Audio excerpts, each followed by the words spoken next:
Moin Moin und hallo, herzlich willkommen zu The Invincible. Ich freue mich schon sehr auf dieses Spiel. Es ist ein Spiel nach einer Romanvorlage des großartigen Autors Stanislav Lem. Das Buch selbst habe ich noch nicht gelesen, steht auf der Liste an Dingen, die ich mal lesen wollte, aber ich kenne so ein bisschen die Story grob umrissen und dieses Spiel erzählt diese Geschichte, deswegen freue ich mich einfach total.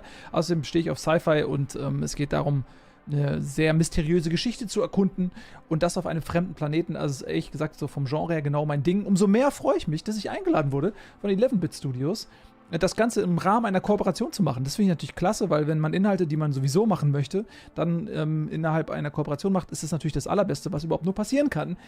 Und ihr könnt dieses Spiel auch kaufen auf Steam. Ihr findet bei mir auf Twitch ein Panel, da könnt ihr draufklicken, kommt ihr direkt auf Steam.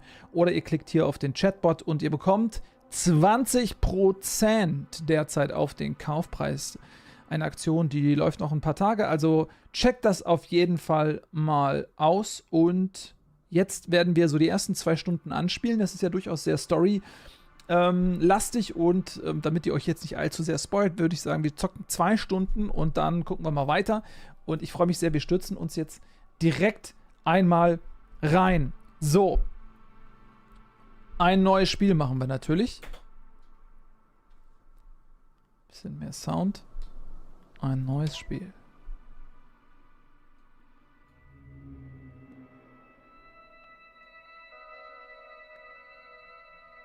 Die Dragonfly, eine kleine aus 6 Mann bestehende Forschungseinheit des interplanetarischen Commonwealth, reist in entfernte Regionen des Weltraums. Nach der Erkundung zahlreicher Welten und unzähliger Planeten wurde die Forschungsmission für beendet erklärt. Auf dem Heimweg erwartet die Besatzung nur noch eine letzte Aufgabe. Allen Risiken zum Trotz extrahiert Astrogator Novik eigenhändig ein seltenes und unschätzbar wertvolles Mineral. Novik beschafft zwar das Mineral, allerdings auf Kosten eines gebrochenen Beins und unerträglicher Schmerzen. Dennoch hält der Unfall des Astrogators niemanden davon ab, das Ende der Forschungsphase zu feiern. Es war eine Zeit, die von großen Erfolgen gekrönt war und in der innigen Freundschaft entstanden. Mit sich zufrieden setzen sie Kurs auf ihre Heimat und freuen sich auf eine wohlverdiente Pause in ihren Kälteschlafkammern.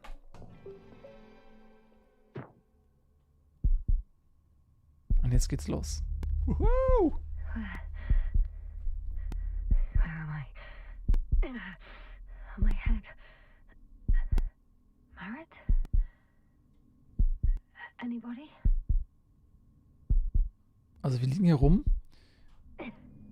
Und ich finde den Anfang schon so hammermäßig. Dieser Helm, ja, diese Sicht durch diesen Helm. Wir wuchten uns erstmal hier hoch. Und da sind wir nun. Ein professioneller Astronaut oder Astronautin, die sagt natürlich nicht Hilfe. Hello? Is anyone there? Koval? Marit? Hey, this is Jasna.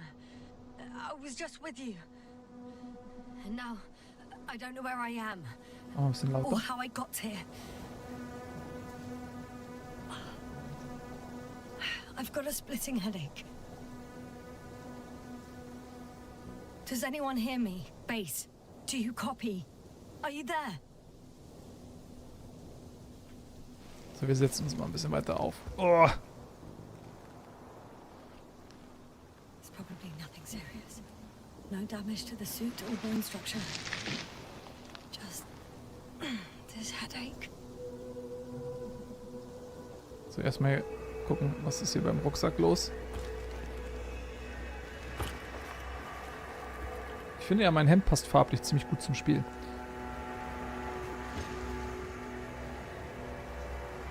Okay, das ist hier kaputt, oder was? Ah, Wackelkontakt. Ja, okay, das ist natürlich jetzt blöd.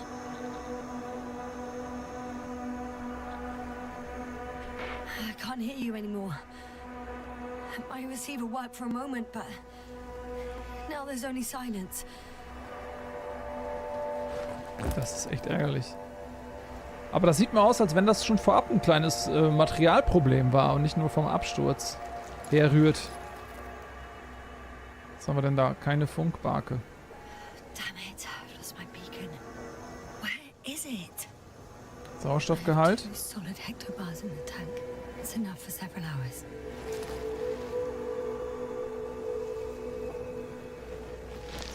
Oh, wir haben noch was zu schnabulieren. Okay, Nahrungsvorräte.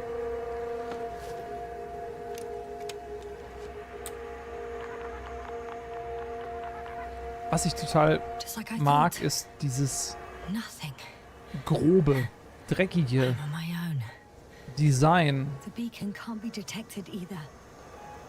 Also, ne, so diese frühen Sci-Fi-Filme aus den 60ern oder so, die hatten ja alle solche Gerätschaften, die dann aus irgendwas anderem zusammengebaut wurden. Da sieht man irgendwelche kleinen Lämpchen, dann hier so diese Drehschalter, ne? Also jetzt nicht so futuristisch, wie man heute, sag ich mal, Sci-Fi interpretieren würde. Und das mag ich irgendwie total. Das gefällt mir im Stil. Supplies, which would suggest a quick recce.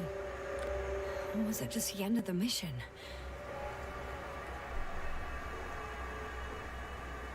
Machen wir wieder zu.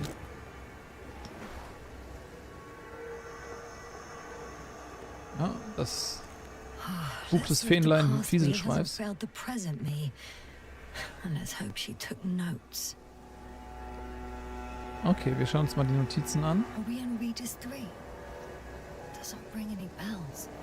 And my crew have no way to tell me. So I report that I have no recollection of this planet. The last thing I remember. Hang on. We've closed the research cycle. We were already in hibernation. Flying back. Is my blackout a side effect of metabolic depression? That would be bizarre. For some reason, our crew split into two groups. The first one set up camp. I wonder if I was with them. Or am I on my way there? Sie weiß nichts mehr. Both groups landed in the same place.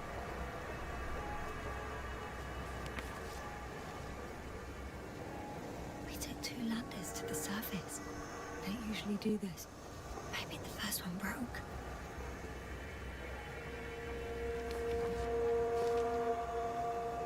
The first group explored the ocean with no biologist. It's weird. And the other one, just me, took a different route. Leading to... Right! I was heading straight to the camp. You must be somewhere near.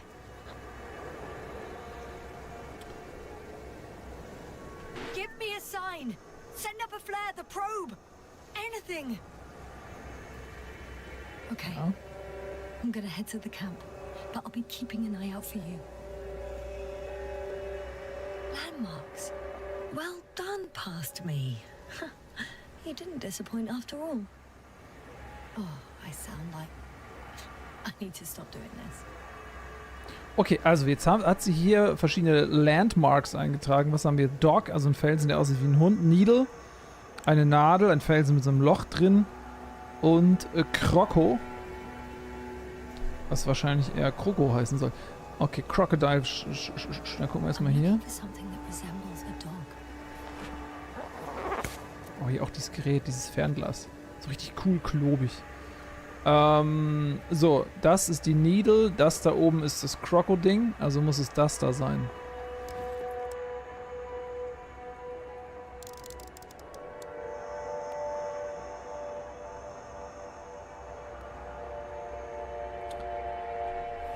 Zoomen wir mal rein. Oh, das ist ein Kletterseil. That rope. I think it's mine. I'll try to retrieve it later. It might come in handy. Ah. So, ich weiß nicht, ob wir die anderen Punkte jetzt auch schon... Ja. Das ist das Krokodil. Das ist Croco. A Mal ein bisschen... specific structure, which does not resemble any canine. Nee, aber ja, okay, verstehe. Aber ich habe es ja, glaube ich, schon gefunden, ne? Tatsächlich. Und dann haben wir hier aber noch die Nadel. I'm checking another object, which also doesn't match. Oh, focus. Naja, aber wir haben es doch schon, dachte ich. Das war doch schon das Seil. Nehme ich mal an. Haben wir. Okay. Na? Ach so, warte, das ist der Hundimann. Ha! Ich dachte, das Seil wäre schon die Belohnung gewesen. Nein, hier ist der Hundimann. Alles klar. Bingo! I found the dog. Das sah auch ehrlich gesagt gar nicht so aus wie ein Hundimann. Weil, That's the first one. I need Okay. one more. ja, das ist ja gar kein Problem. Die Nadel haben wir ja auch schon. Object I called needle. There you are. Right. It resembles the eye of a needle. Und der Kroko. Den hatten wir auch schon. Report that I have established my position. Time to hit the road. Ja, jetzt haben wir die was? Bianguliert oder wie nennt man es dann, wenn man zwei... Ah ne, unser eigener Punkt ist ja auch noch. Also trianguliert. Punkt 1, Punkt 2, Punkt 3. Und wenn man 2 Punkte hat, kann man den dritten bestimmen oder was auch immer. Ich habe keine Ahnung. Jedenfalls haben wir jetzt navigatorisch alles im Griff. Zum Glück sind wir nicht verletzt, ne? Das wäre unangenehm. Okay. Da ist das Kroko, hier ist die Nadel und da ist der Hund. Dann gehen wir mal los. Wir haben keine Ahnung, wie wir hergekommen sind.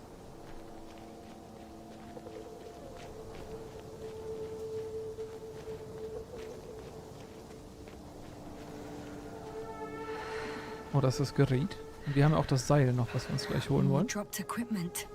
I must have hit the ground pretty hard. A metal detector.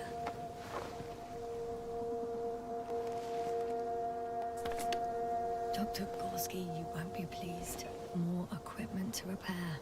The detector's dead.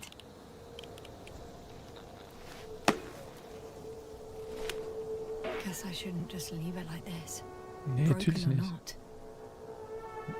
Also auf die erste Regel, klar, jedes Gramm ist irgendwie wichtig. I'm in a canyon, which doesn't make it easy to navigate. I hope the data's trustworthy and you're close by. Ich überlege gerade, war das Seil... Das kann ja eigentlich nicht hinter den Felsen gewesen sein, ne? Ich überlege, ob ich hier mal raufgehen soll. Also mal ganz kurz, die Karte. So, genau, wir sind jetzt hier und das Camp ist da oben. Also wir müssten wahrscheinlich schon durch die Needle und Dog einfach hier so in der Mitte durch. Es gibt aber auch das Seil und das war hier irgendwo. Huch, ey. Und deswegen überlege ich. Na, guck mal. Nee, okay, egal. Wir legen die Map mal wieder weg. Ob wir hier einmal auf dieser Seite hochgehen. Ich hoffe, wir haben nicht irgendwie Zeitdruck. Ich überlege nur, das Seil müsste eigentlich da oben gewesen sein. Komme ich hier rauf? Das hatte ich doch da irgendwo gesehen. Da ist es doch. Guck mal. Mal gucken, ob ich da irgendwie hoch kann, ob ich das irgendwie nehmen kann. Genau, was ich gerade sagen wollte, wegen mitnehmen. Also auf der einen Seite ist natürlich jedes Gramm, das wir transportieren, ist schwierig. Aber gleichzeitig kann einem ja auch alles helfen. Ne? So, guck mal hier.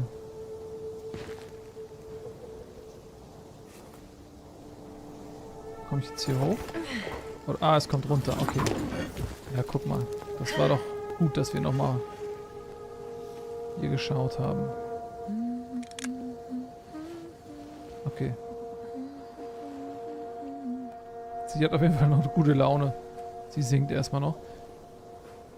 Schauen wir mal hier lang. Also eigentlich müssten wir da lang. Zwischen Nadel und... Oder ist auch... ist das Wasser? Sieht so aus. Warte.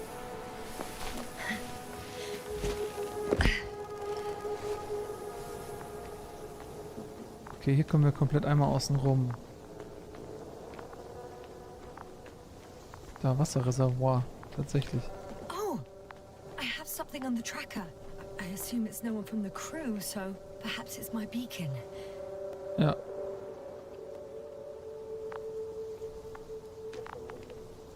Müssen wir ganz außen rumgehen? Ja, ne, warte, das wollen wir uns nochmal angucken. Huh. There's water on this desert planet. Okay. Wir gehen mal hier weiter runter. Natürlich ist das jetzt nicht der Weg, den uns der Tracker hier zeigt, aber auf diese Weise kommen wir auf jeden Fall ganz charmant hier runter. Mal laufen. Wir müssen, glaube ich, nichts essen oder so. Also zumindest wird mir jetzt hier nicht penetrant irgendwas angezeigt. Ich mag das minimalistische Overlay. Ich mag so, dass das alles... Es ist sehr, sehr immersiv, wie man auch so diese Gerätschaften benutzt. Also hier nicht irgendwie groß was im Sichtfeld. Oh. I think I see our ship. You're not leaving without me, are you? Nein, versprochen. Versprochen. So, in diese Richtung grob müssen wir. Aber jetzt gucken wir natürlich auch nochmal bei dem Wasser vorbei. Das ist natürlich das Spannendste auf einem fremden Planeten. Zumal ein Wüstenplanet hier ein Wasserreservoir zu finden. Ist schon sehr, sehr interessant. Wird vermutlich nicht einfach so trinkbar sein, ne? Sieht irgendwie schwefelig aus oder so. Another liquid that did not allow the biocenosis to fall. Won't be easy to replenish drinking supplies. Not without tests. Filtration, as we all remember. Third rule. Oh, das triggert eine Sequenz.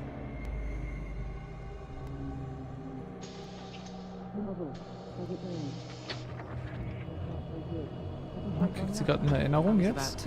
Ah, okay, das ist die Kältekammer, wo sie sich für den Rückflug positioniert hatte, vermutlich. My body might be awake, but my brain is still in the fridge. I wouldn't be so sure, my dear. Clearly your sense of humor was first awake. Now, try to get up, slowly. Dr. Gorski doesn't look so well. How are you holding up, Gorski? Don't get up just yet. Is it really so hard for you to remember a couple of simple rules? I have to stretch my legs. They're numb. Hibernation will do that. Just sit for a while.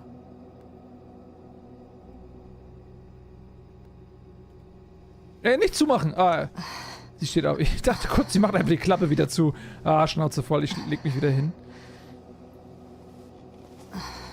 Here, take it and remember the third rule. Yes, I know. Stay hydrated. In small sips. Always the first one to get up. I don't know how you do it, Merritt. It's a matter of habit. After so many cycles of cryogenic sleep, one either gets used to it or becomes a tortoise.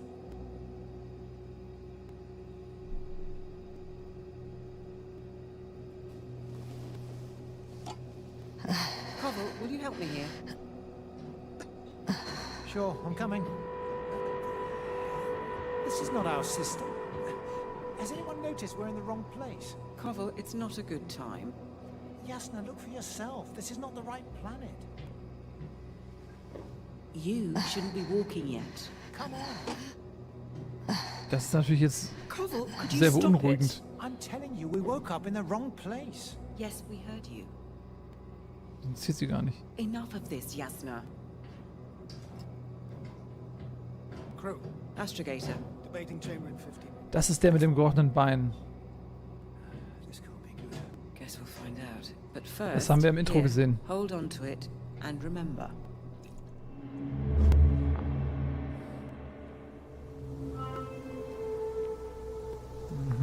Okay, also wir haben eine Erinnerung freigeschaltet, wenn wir jetzt hier gar nicht hergekommen wären. Vielleicht hätten wir das dann auch nicht erfahren. Hat sich das doch schon gelohnt. Okay. Dann folgen wir jetzt mal dem Tracker. Warm. Getting warmer.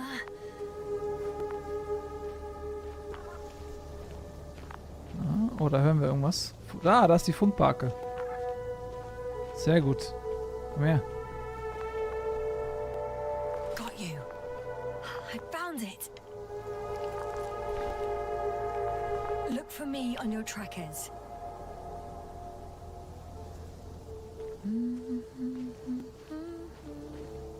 So, jetzt haben wir den... Ich will das einfach wegpacken. Gucken wir mal nach weiteren Hinweisen. Auf der Karte sind wir jetzt. Wir müssen... ich wollte eigentlich umblättern in die andere Richtung. Lager, genau. Achso, das ist ja die... Genau. Da müssen wir hin. Also eigentlich hatte sie ja... Hier durch ist da überhaupt eine Öffnung. Oder dann doch eher hier vielleicht, ne? Hier ist, glaube ich, zu. Das sieht mir aus, als wenn es zu ist. Also glaube ich eher hier rechts am... Richtung Needle und dann vielleicht rechts von der Needle vorbei. Ah? Sieht so aus, oder? Dann eher hier lang. Was war da gerade noch? Das ist Kropo, genau. Da können wir auch runter noch zum Wasser. Das können wir noch mal kurz machen. Ach, komm. Alright. No time to lose. Irgendeine Info? Nee. Ah, das ist schon sehr stimmungsvoll, geheimnisvoll. Komme ich jetzt hier überall hoch? Oh, da sind irgendwelche komischen... so Vulkanschlote oder sowas. Da kommen wir natürlich nicht hoch. Time to go. Ja, wir gehen. Wir gehen. Bloß nicht hier irgendwo aus Versehen ein Bein brechen oder so.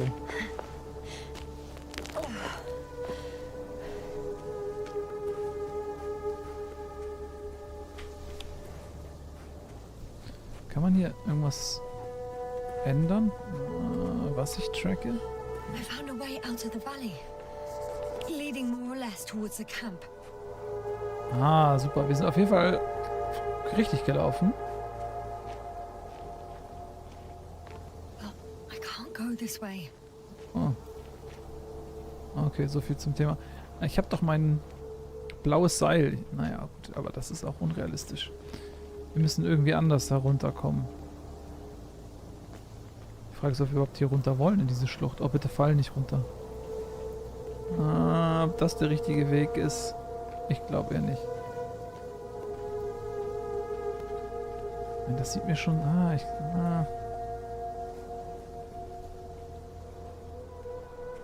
Gehen wir mal da links vorbei. Richtung Krokodil. Muss ja irgendwo einen Weg geben. Kommen wir da rauf? Ja.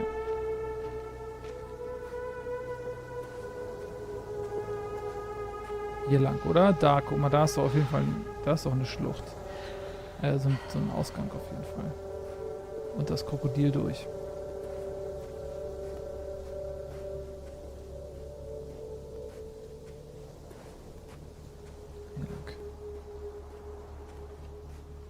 Ich weiß nicht, ob das jetzt hier Zufall ist oder ob das ein kleiner Hinweis ist, dass hier so ein Pfad hochgeht. Aber ich finde, das sieht richtig aus. Mein Gespür sagt mir, hier geht's lang.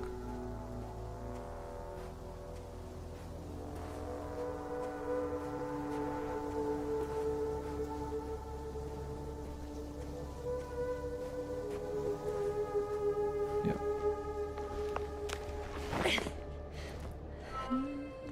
Ja, das sieht gut aus.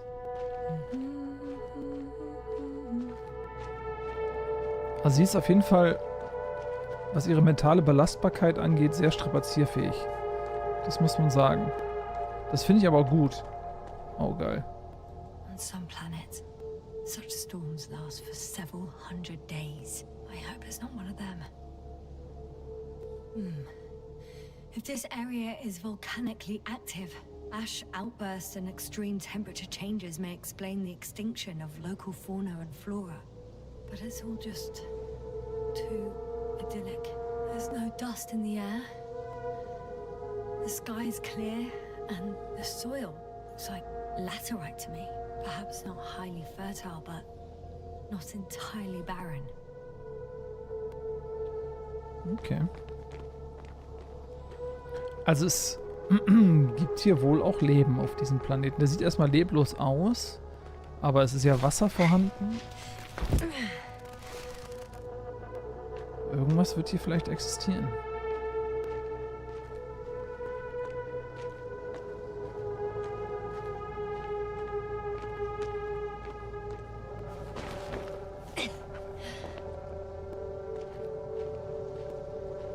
Das sieht einfach nice aus.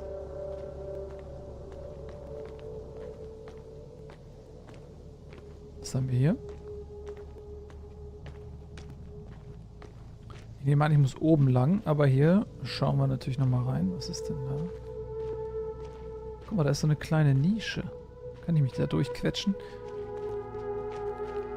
Oh, das ist jetzt eine Situation, das würde ich in echt natürlich zum einen aus klaustrophobischen Gründen, aber zum anderen auch aus Sorge davor, dass der Anzug reißen könnte, irgendwo nicht machen. Weil wenn der jetzt eine spitze Stelle ist und wir verlieren den Druck im Sauerstoff, dann haben wir ein Problem. Aber wir haben es offensichtlich überstanden.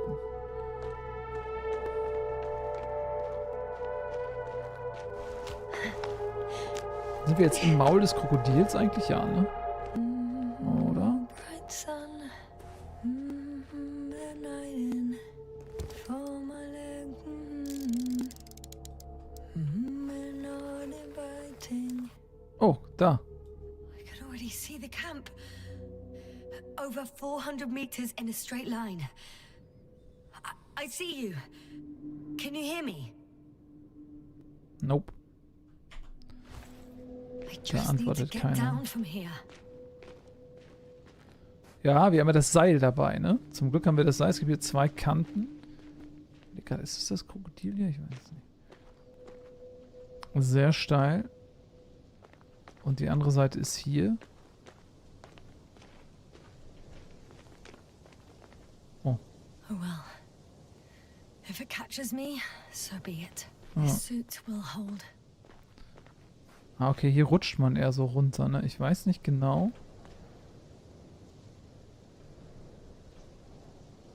The escarpment is about Ja. 10 meters high. It looks like I could slide down. Ehrlich gesagt finde ich auch, dass man das könnte, aber ich schau mal auf der anderen Seite. Vielleicht ist das der Alternativweg, wenn man das Seil nicht dabei hat. Ich kann mir vorstellen, dass man sich hier... Out of the frying pan. Nee, Into the fire. At least I can hook the rope Ja. here. so ist es nämlich auch. Jetzt kann ich hier das Seil irgendwo da... Ja. Ich kann mir vorstellen, wenn man das Seil nicht I'm gefunden reporting hätte, that I'm starting my descent. I'll be at the bottom soon. dann wäre die Alternative gewesen, mich da so runtersliden zu lassen. Vielleicht hätte es dann irgendwie einen Nachteil gehabt, ich weiß es nicht. Aber das muss ja belohnt werden eigentlich, ne? Dass ich jetzt das Seil nutzen kann.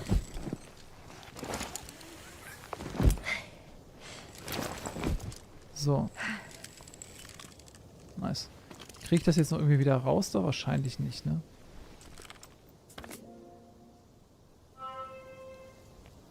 Okay. Also normalerweise, wenn man jetzt so ein Kletterer wäre, das Seil ist ja weg. Oder kann man das da so rauswiggeln irgendwie? Nee, ne? Das ist jetzt weg. Einmal benutzt und tschüss. Okay. Ich denke, wir haben jetzt die bessere der beiden Alternativen gewählt. Alles andere würde keinen Sinn ergeben. Visibility could be better. Ja, das stimmt. Was ist mit unserem Tracker? Maybe I should wait. Nee, was? Sicher? Okay. Oh, krass. Alter Schwede. Gets worse. I'll be cut off from you. Okay, wir können hier kurz vielleicht hinter dem Stein warten. Ich weiß nicht. Boah.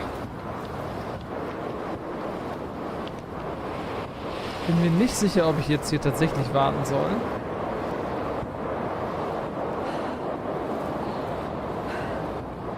Ja, ich glaube ja.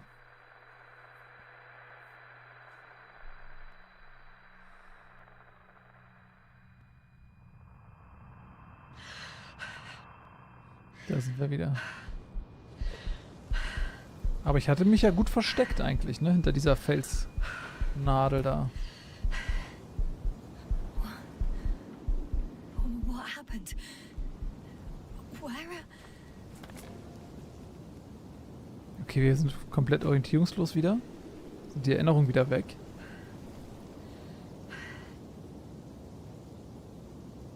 I was heading to Ja.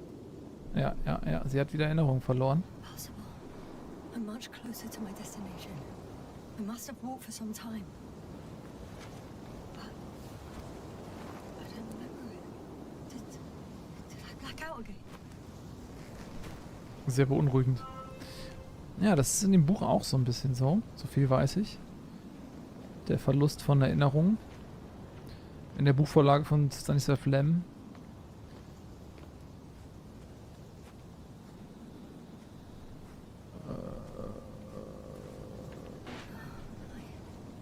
I'm so close, yet in my condition, every step is a strain. fine, but Komm ich if hier you rauf? come here, it Oh. will be so much easier for me. Also es muss doch hier irgendwo die Möglichkeit geben, raufzukommen, oder nicht? Hätte ich nur ein Seil dabei, ne? Vielleicht hätte ich mir das Seil aufsparen müssen. Da oben ist das Lager.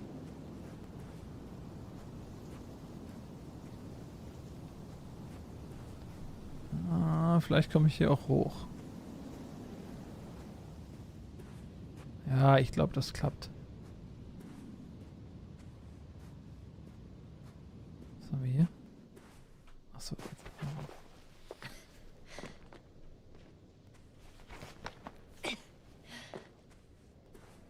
Oh, da müssen wir jetzt klettern, vermutlich. Oh! Free Climbing auch noch. Ich weiß nicht, wie die Gravitation hier ist. Oh Mann. Okay.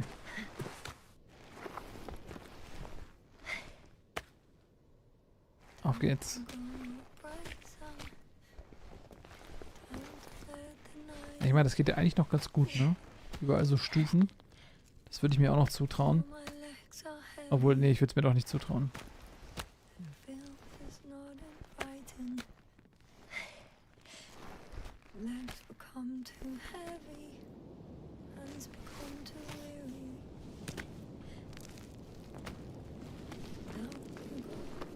Und jetzt? Oh, nicht runtergucken, das ist doch...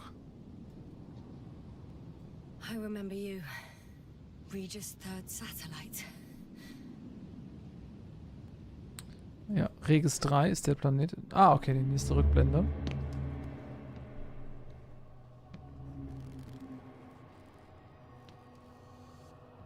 Astrogator, sir. Crew. Dr. Gorski, right on time. Any updates? We have a set of data from a near-surface probe. Great.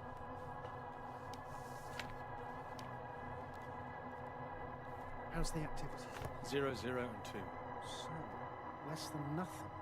Hier hat's erstmal eine Zigarette. Nitrogen 78%, argon 2%, carbon dioxide 0, methane 4%. The rest is oxygen. Wait, that's 16%. With oxygen concentration as such, there should be life.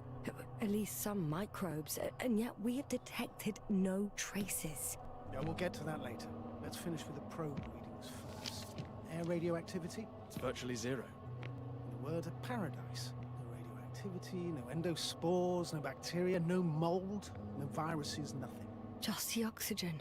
If there are no living organisms on the continent, there shouldn't be this much of it. What if life develops on some other continents here? No, I doubt it. Insulation outside the equatorial zone is weak. You don't see how thick the polar ice caps are under. I can guarantee a minimum of 5 miles of ice sheet, potentially 6. That's true. There's more chance of something in the ocean. Some seaweed, algae. But why didn't life migrate to the land? Could be because of hard radiation. I don't think so. According to the probe readings, the ground activity is exceptionally low for this part of the galaxy. I wonder if some special kind of drought-intolerant evolution occurred here. That would at least explain some of the abnormalities. Anyway, we'll have to take a look under the water. First, it would be good to know what time frame we're working with.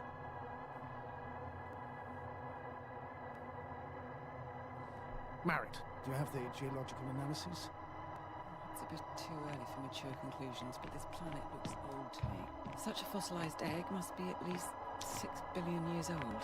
Besides, the sun has seen better days too. It's almost a rebirth.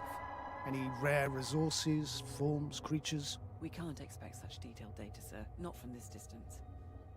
Yes, we would have to explore the surface. Astrogator, what exactly are we looking for?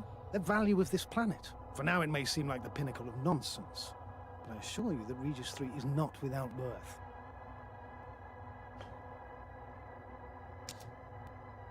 With all due respect, Astrogator, I have the impression you're not telling us everything.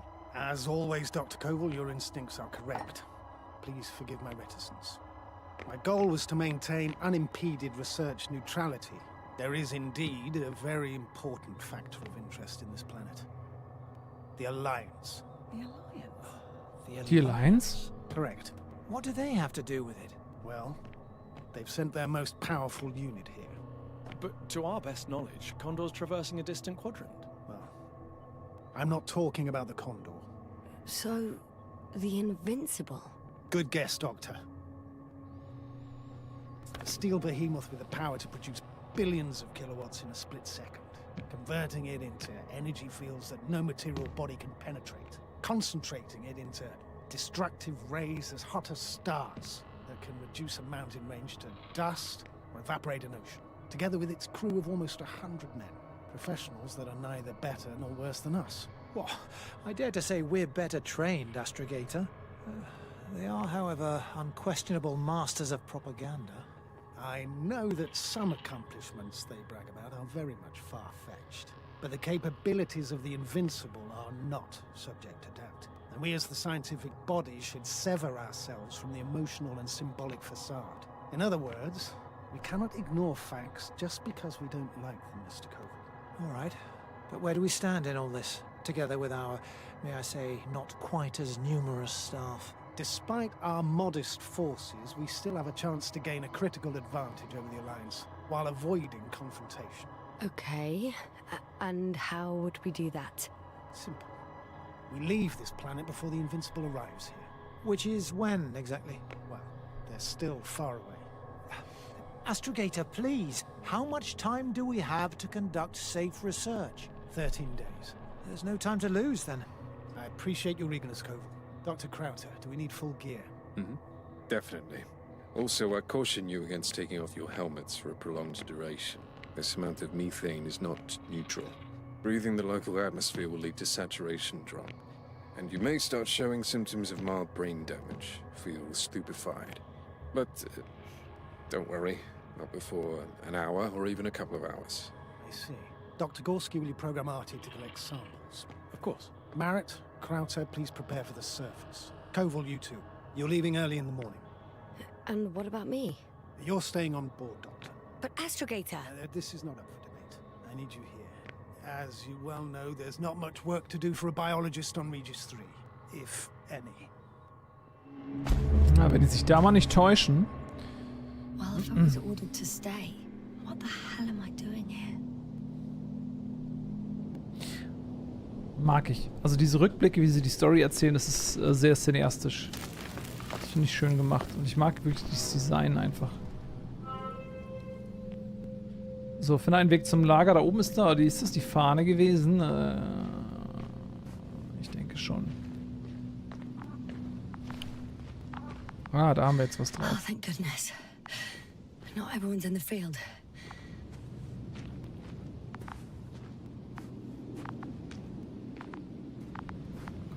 Sprinten mal. This is Dr. Jasner reporting. Do you copy? I'm entering the Da campgrounds. sind wir. Is anyone Oh. out there? Ein Robo. Oh, it's Ein Robot. Androbot. Guck mal hier, der schlawinert einfach weiter. Ey, Androbot. Androbot, guide me to the nearest crew member. Androbot, guide to people. Androbot, locate human. Artie.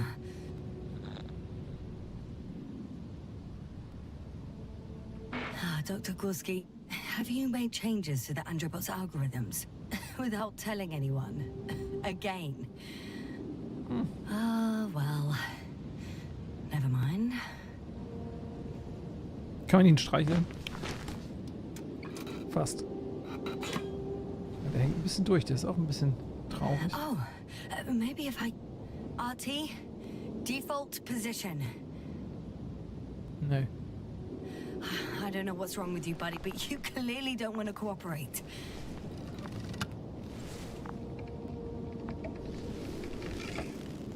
Nee, der hat einfach gar keinen Bock. Nicht, dass er gleich noch aggressiv wird.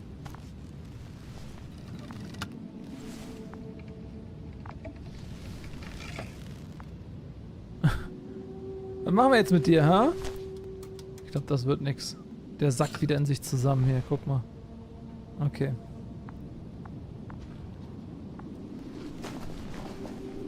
Oh, oh, da ist jemand drin.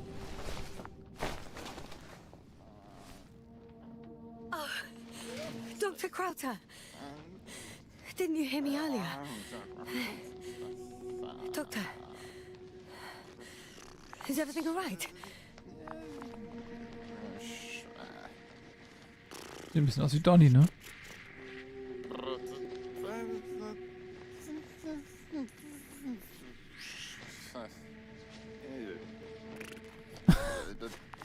Ja, der ist irgendwie in einem sehr kindlichen Zustand. Der ist wie so ein Kleinkind, ein Baby.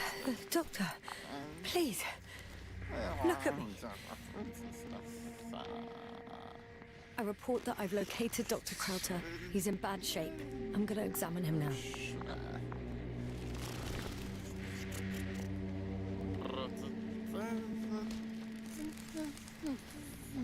Temperature normal.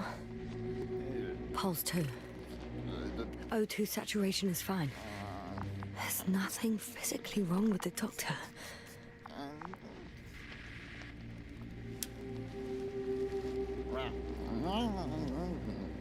His pupils respond properly.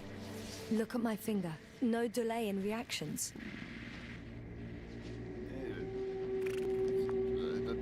Das muss ein Spaß gewesen sein, das zu vertonen.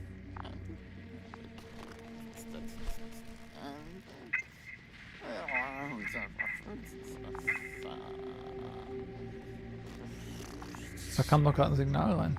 Excuse me. Yes, sir. Can you hear me? Astrogator. Finally. I've been listening to you for 2 hours now. My receiver is dead. No need to explain yourself, Doctor. I know everything. The transmitter was still working, so I heard your reports. You didn't have it easy. Wait, please. I need to reconnect. Whoop.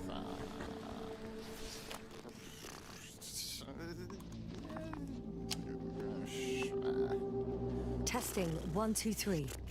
Copy you, Doctor. Loud and clear. Do I understand correctly that the Doctor's life is not in imminent danger? That's my initial diagnosis, yes. Yet no response to verbal communication. None. Conclusions, Doctor? Tiefer Stupor. Do you have any idea what's wrong with him? Akinesia, mutism, impoverishment of mimic movements, and reaction to stimuli. These are all symptoms of stupor. But it's difficult to pinpoint the cause of the disorder. We need to quickly perform a complete set of tests and focal plane tomography of his brain.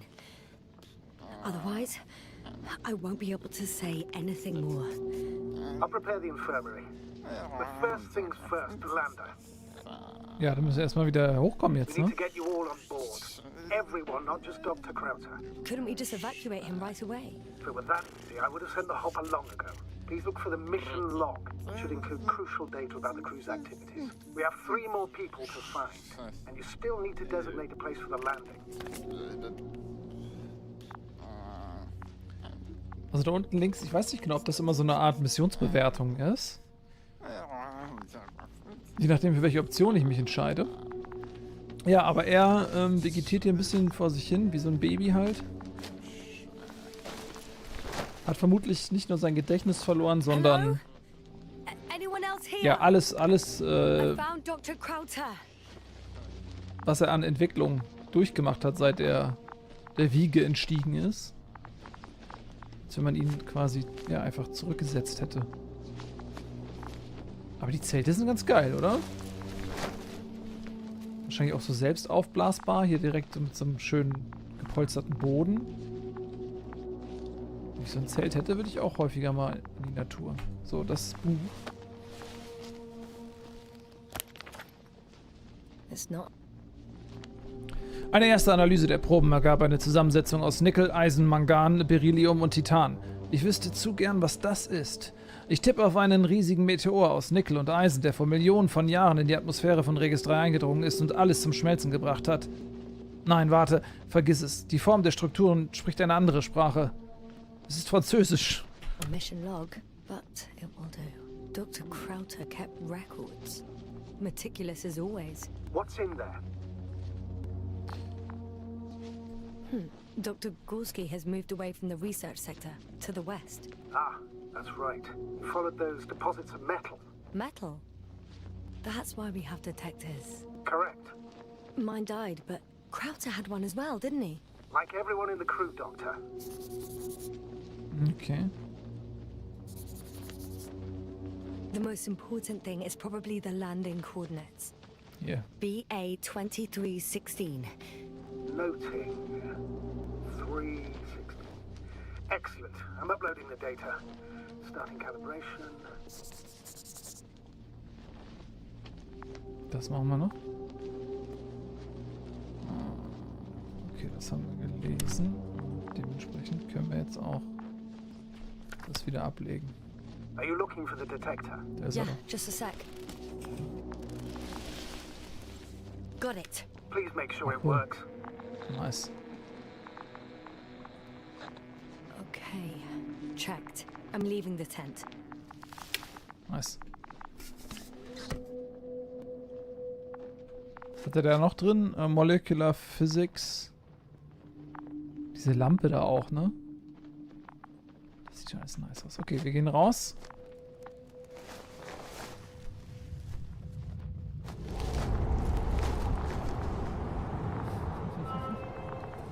All right. Now for the robot. Ich mag It's das unresponsive. Logo von Yes, denen. I know. I'm currently trying to establish connection. Can I help somehow? You must look for the other. Just. Is something wrong with the connection, sir? It's not working. I'm not sure why. There's a relay transmitter in the camp, so the That's signal a should be fish. strong enough. A relay? Huh. Das ist ein sir? Fisch. What are you up to? One sec. I'm looking for it. Ne, ich suche gerade nach dem What Fisch. about the rest of the crew? You're gonna make them wait? Right, the others. We've no time to lose. Exactly. All right, you tin bastard. One more Hey. time. Fisch. Fascinating. Did you find anything, Doctor? Nice specimen. Oh, it's still alive. Ah, the fish Dr. Gorski caught. Do you remember? Yeah, I remember. Something. Also, ist ja schon ein hochentwickeltes Leben. So ein Fisch ist ja schon mehr als eine Mikrobe. Hello, Regis. Dragonfly here. Dr. Yasna at the radio. Novik, is his leg still bothering him? Yes, he's been resting in his quarters. We're setting up on the shoreline. It's late, but we still have time to examine the ocean floor. Gorski is preparing the probe for launch. We'll start research soon. Oh, one more thing, Yasna. Yes? It's beautiful here. The ocean, wind, sand. My suit is pinching and cramping just at the mere sight. Should I include this in my reports? I'm serious.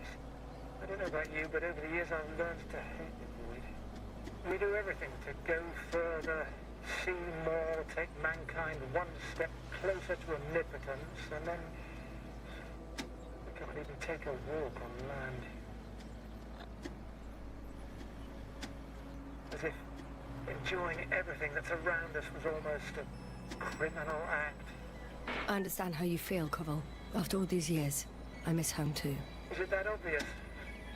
I come across as, well, erudite, but at the end of the day, it's simple longing that speaks through me. Well, a little obvious. We have to examine the composition of the ocean, Doctor.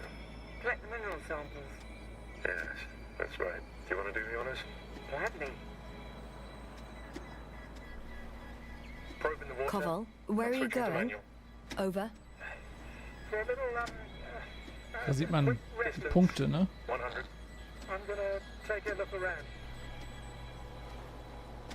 Base, here you go. A recce? I see no good reason. I won't allow it, Regis. Stay put. Copy that, Dragonfly. Mhm, von wegen. Dutifully at my post. 500. Damn me. Am I seeing this right? Dr. Crowther, would you please have a look here? Of course. Just a second. It's like a school of fish. This is life. What are they doing? They're moving away from us. From us? We're talking about an artificial robotic gizmo. Right, from the probe. As soon as I swim it closer to them, do you see what happens? Is this normal, Yasna? What do you think? hard to speak of normality here, but animals are usually not afraid of equipment or anything they haven't seen before. Are you saying they've already seen probes? I've no idea, but their behavior suggests some sort of defense mechanism. Catch at least one for examination. Then I'll be able to say more. Come here. One more time. Got it. What did you do? I had to electrocute him. Wouldn't have caught it otherwise. I'm taking the specimen ashore. That's a fine one. There'll be plenty to dissect, Jasna. Okay. Da ist er nun, der Fisch. Und der lebt noch und ist sicherlich sehr unzufrieden da in seinem kleinen zylindrischen Tank, in dem er von nun an lebt und vielleicht auch nie wieder rauskommt, je nachdem. Dann gucken wir uns nochmal das andere kleine Habitat an. Also da waren wir drin, das ist jetzt zusammenhängt, diese drei. Dann haben wir das noch, das ist zugemüllt, da kommen wir nicht rein. Gibt es noch einen anderen Eingang? Ne, das ist zugeweht hier. Also da hat der Sandsturm leider den Eingang zugeschüttet. So, dann wollen wir jetzt mal schauen, wenn hier nichts mehr ist, dass wir diesen anderen Freund finden, ne? Dazu gucken wir mal auf die Map und da oben sind wir jetzt, genau. Kann ich nochmal wieder... Jasna, focus. Ja. What now?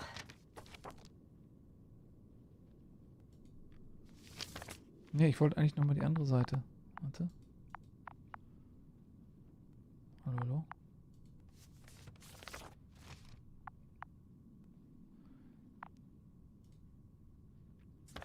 Achso, okay, jetzt habe ich das Planquadrat. Okay.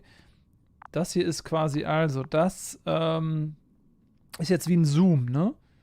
Also wenn wir jetzt hier zurückgehen, dann haben wir hier diese Planquadrate. Das ist AV... Was ist das? 23, 24, 22, 22. Okay, okay. AY22 ist es, okay. Und da können wir jetzt zoomen. Wir sind ja da. Und das ist jetzt das. Okay, das ist da, wo wir vorhin herkamen. Oh, there's no time. Ja, jetzt ärgere mich doch nicht. Lass mich doch mal kurz gucken. Ich will das einmal kurz auschecken hier alles. Da ist Richtung Camp. Okay. Gut, dann lass uns weiter gucken. Wir kamen ja da unten her, also müssen wir vermutlich dann diesen Weg gehen. Radar, oder Kompass haben wir ja nicht. Wir haben das hier, aber kein Kompass so wirklich, ne? Guck mal, was haben wir hier?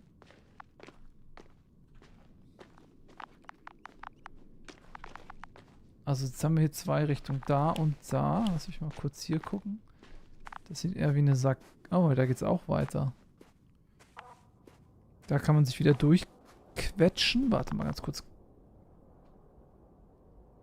Ich kam aber doch von der anderen Seite, oder kam ich von hier durchgequetscht? Ist das die Quetschung, durch die ich kam?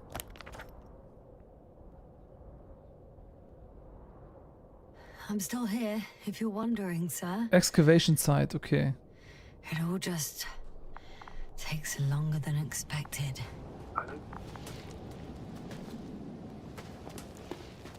Dann gucken wir mal, ob wir bei der Excavation Site was finden.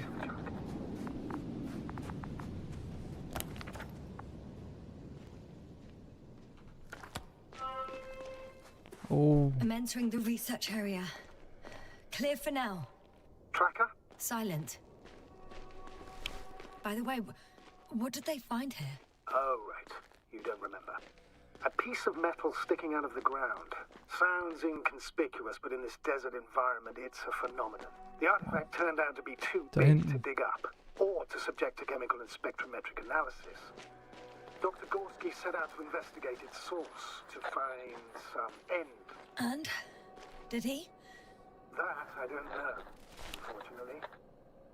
Also da ist dieses Metallding. It's here. I can see the structure. I'm in the right place. Understood. Please continue. That noise. Das muss schon echt strange sein, ne? Du kommst auf so einen Planeten Is anyone there? und findest einfach mal Doctor? so einen Kram. It's a drill. So damn loud.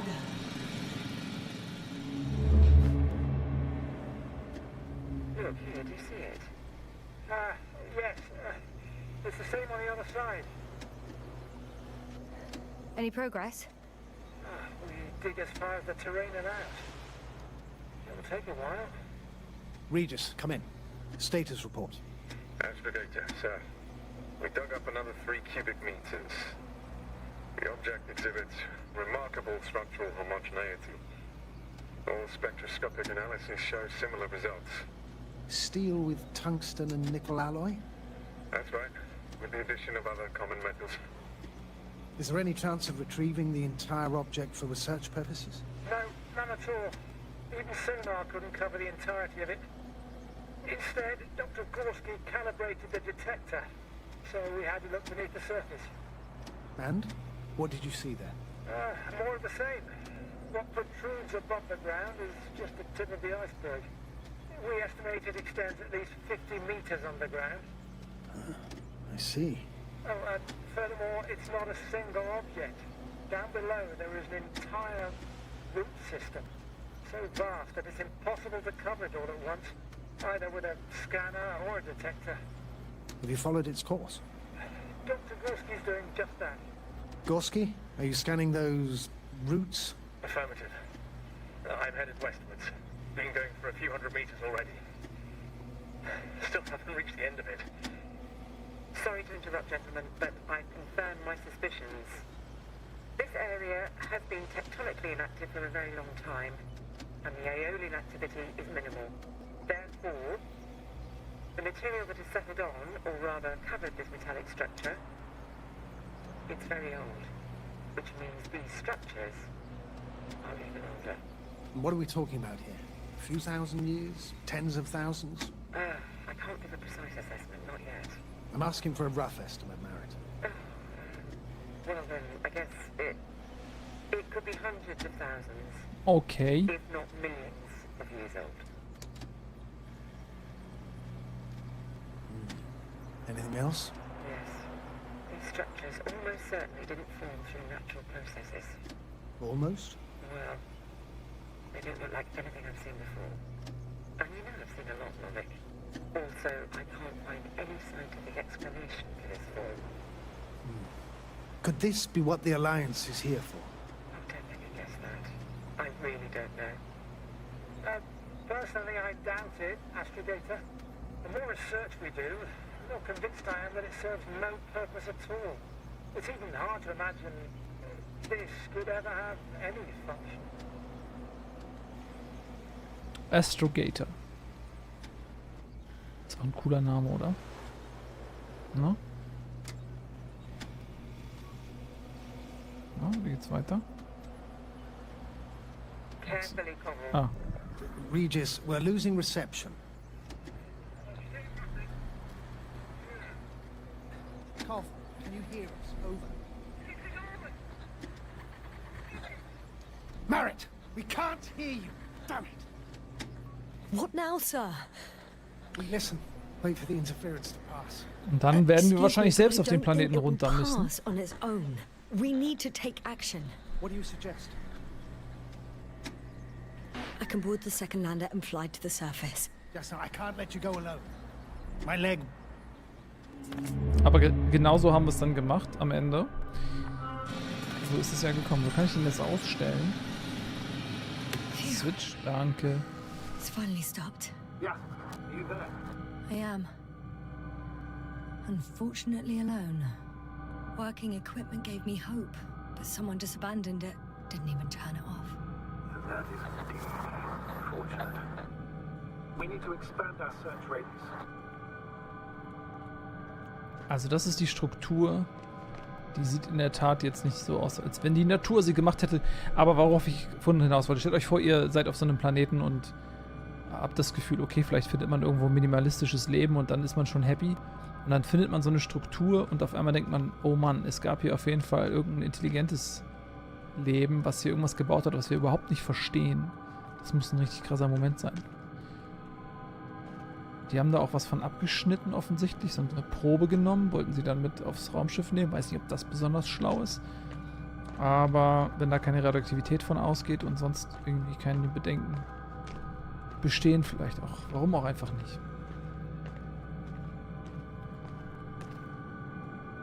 Okay. Krass. Ja, aber irgendwas Großes haben die ja noch gesehen. Per Funk hat sie ja gesagt, something big oder it's enormous oder so. Got someone. I'm following the signal.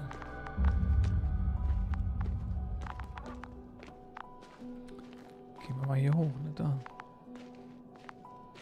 Vielleicht finden wir direkt noch jemanden. Und Gesier.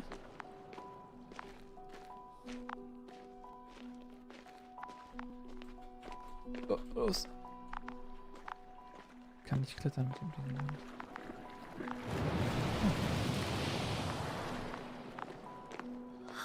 Da oben. There's something on the ground. Wo? Da. Tagebuch. It's a journal.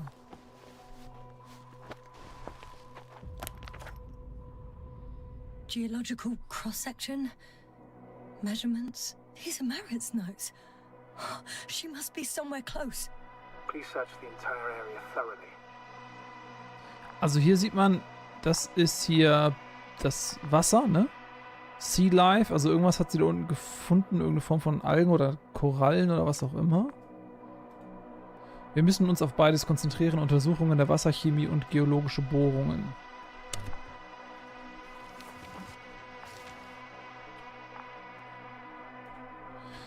Lehmablagerung durchsetzt mit einer schwarz-roten Substanz, weder geologischen noch planetarischen Ursprungs, Millionen von Jahren alt. Mindestens. Ho, ho, ho, ho. Was sind wir da auf der Spur? Kosmosolidarische Allianz. Hauptsitz des interplanetarischen Commonwealth Raumfahrtabteilung Sonnensystem. Sehr geehrter Dr. Merritt. Als Resultat der letzten interplanetarischen Konferenz möchten wir Sie für die anstehende Expedition Obelisk 03 zum Astrogator ernennen. Ihre Fähigkeiten und Leistungen in früheren Missionen haben gezeigt, dass Sie für die nächste Phase der Erkundung des Weltalls bereit sind. Wir würden uns über eine Antwort freuen, sobald Sie von Ihrer aktuellen Mission zurückgekehrt sind. Mit freundlichen Grüßen, General Perksart, befehlshabender Offizier Raumfahrtabteilung. Okay, sie wird also befördert. Das ist interessant. Zum Astrogator. Das ist ja so eine Art Kommandant, ne? Was ist jetzt der schnellste Weg hoch?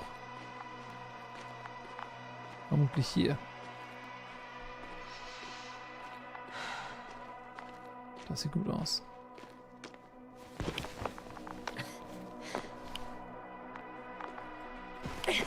Boah.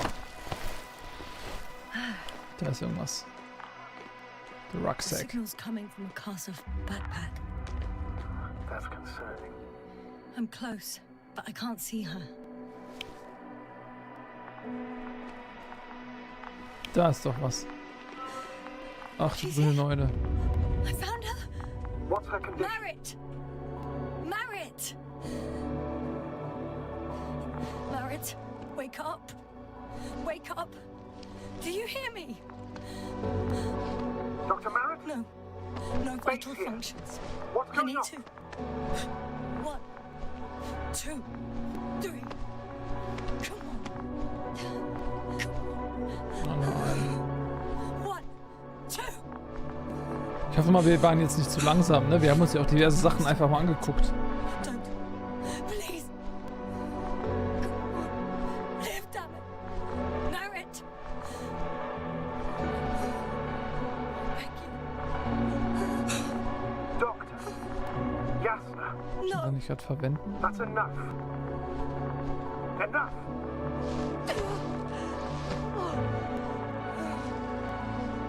Merritt. Astrogator. She's. I know. Doctor. Jasna. We have to find the others. Please give me a minute. Of course. Everything will be fine. All fine. Ja. Das ist natürlich jetzt echt bitter. Aber ich glaube, wie gesagt, selbst wenn wir schneller gewesen wären, das hätte jetzt nichts geändert. Yes, I think so. So rede ich mir das jetzt schön. Ja, wir wissen natürlich nicht, was jetzt hier passiert ist, ne? Jetzt müssen wir Kova finden. Hier ist der Rucksack, der gibt noch sein Signal ab, aber mit dem kann ich leider nichts machen. Da müssen wir mal schauen. Da geht es noch weiter. Das ist Landmark. Achso, das kann ich aber nicht jetzt mein Fernglas auspacken. Ja, dann schauen wir mal. Wir sind ja hier so hochgekommen. Und da. Let's not assume the worst. You'll find it, Doctor. Alive. I'm sure about that. Da geht's auf jeden Fall auch noch wieder hoch da hinten. Ich schaue erstmal hier auf dieser Seite lang. Wir sind ja auf der anderen Seite hochgekommen. Oh, guck mal, hier kann man ein bisschen Balanceakt machen. Ob man da drin baden kann? Ich weiß nicht, wie heiß das ist. Weil das ist auch echt angenehm. So, wir gehen auf die andere Seite. Ich meine, ich hätte da so einen kleinen Pfad spät. Someone's here. Oh, what? Da oben. Genau, da lang und dann rechts, wieder hoch. Vermutlich da komme ich nicht lang. Da ist ja auch so ein kleiner Krater. Aber hier komme ich doch hoffentlich wieder rechts lang. So sieht's aus. So, jetzt habe ich natürlich ein bisschen Eile irgendwie. Fühle ich mich getrieben jetzt. Kova, wo bist du? Komm her hier. Da ist er. Oh no. Yasna, status. Yasna. He's all... Koval? Don't do this to me. You're alive! Did you hear that, sir? Koval's alive. I didn't doubt it for a second, Doctor. What's his current state? Checking. Parameters normal, yet he's completely unresponsive. Oh nein, oh nein, oh nein. Die können wir ja nicht alles schleppen. Koval? Koval? His eyes are so empty. Just like Krauter's. Koval! What the hell is wrong with you? Are all the symptoms the same as Dr. Krauter's? He's calm. Calmer. Well, at least he's alive. Now listen to me, Yasna. The lander is on its way, but before you get Dr. Koval on board, I want you to do something. Yasna. Ja? Was denn? I'm listening. Please look around for his journal. Da haben wir es doch. It's everywhere. In pieces. Not good. Koval was in radio contact with Dr. Gorski. Taking notes. That's exactly why it's so important. These notes may help us find our man.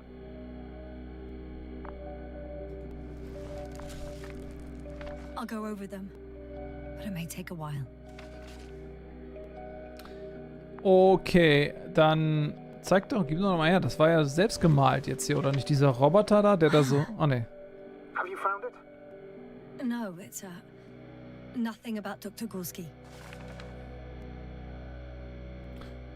Oh, wisst ihr, was gruselig wäre, wenn ich jetzt so ein Blatt hochhebe und dann sieht man ja nichts und dann macht man das runter und dann starrt er auf einen auf einmal grimmig an oder hat sein Gesicht vor unseres geschoben oder so.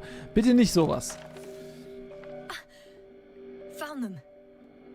Surprisingly accurate. He wrote down Gorski's every step. Great. Let's get Koval to the evacuation area. Can you carry him, Doctor? Won't be pretty hard in 1G. But the gravity here should make things a tad easier.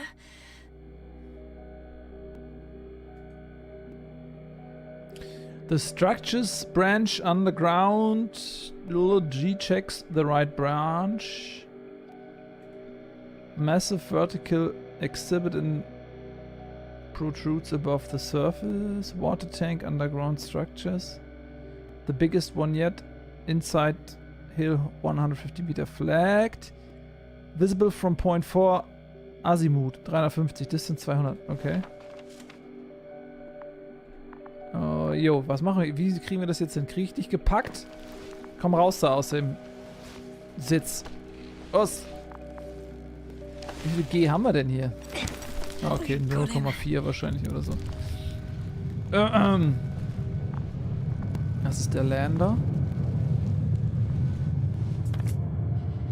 Okay, ich komme. Haven't you rebooted yet? Da ist der Lander. The land is already descending. Damn. I have a bad feeling. It won't break into pieces, right? The descent is proceeding smoothly. Don't worry. Okay.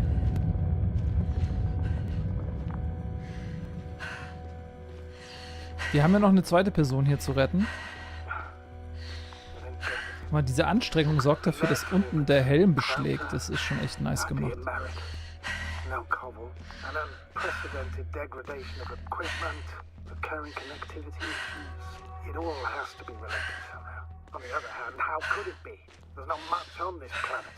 Some primitive life forms in the ocean, metal deposits in the ground. Although the latter got Dr. Gorski's interest for some reason.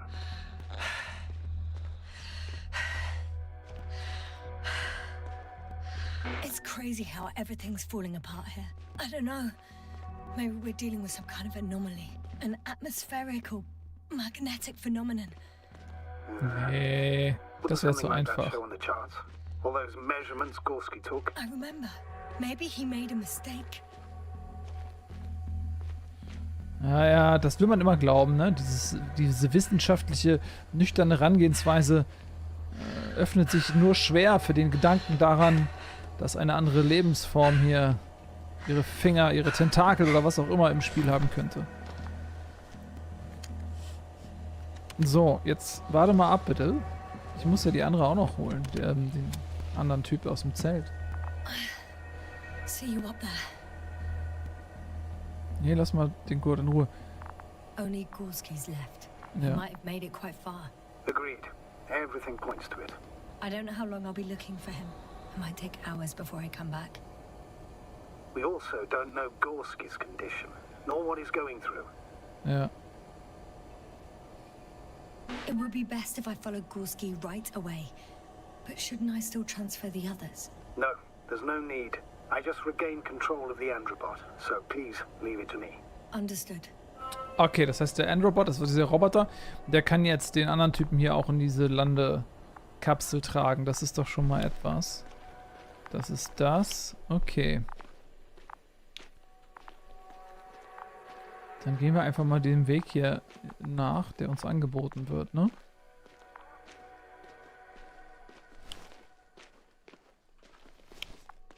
Hier wird auch irgendwas zu finden sein.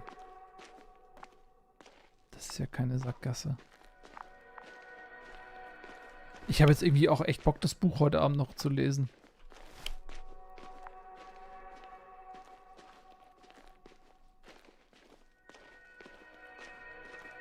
Da, was ist das? Haha, das ist doch eine Feldflagge. I'm leaving the excavation site.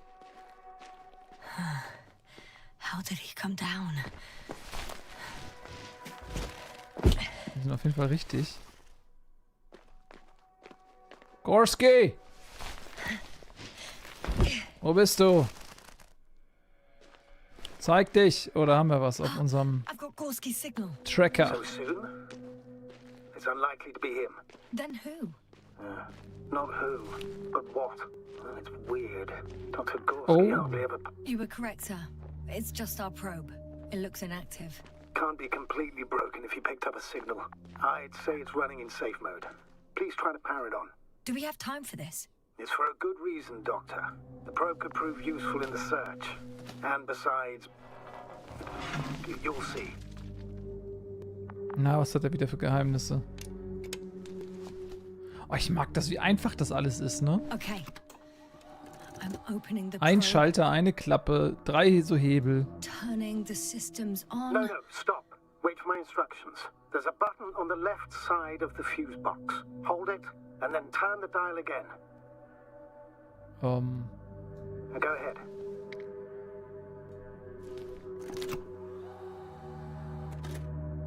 Slide records. Correct. I didn't know we had access to them. You couldn't have known. This is not standard procedure, but as they say, extremis malice, extrema remedia. Ja, so sagt man das. Okay. Schöne alte Polaroids. Was ist da jetzt drauf? Zeig mal. Let's take a look. Oh, nice. Okay, da verlassen sie den Lander. Da sind sie noch zu viert. Das sind die Fische, von denen sie erzählt hatten. A photo of the first days on the surface. They started exploring the littoral zone almost immediately. They reported as much. Wasn't until the 4th day the comms failed. Da haben sie den Fischi.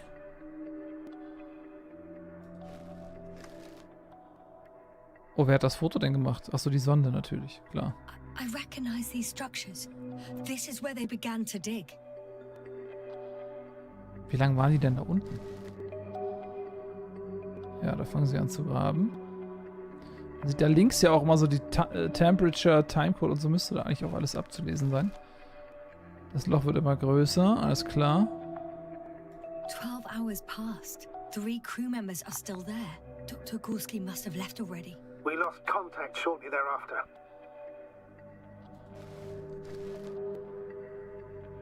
The probe followed him, and he followed the detector's readings. Going after those metal structures. Yes, that's what I meant. What's next?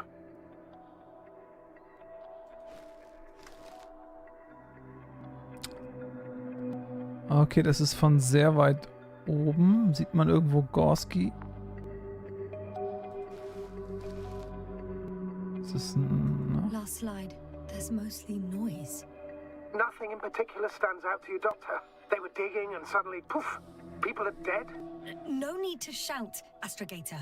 I'm just letting you know what I see. That's all. Das EM-Teilnehmerfeld? Hang on. An absurdly high electromagnetic field reading. That's something. Sort of. What are the earlier readings? Checking.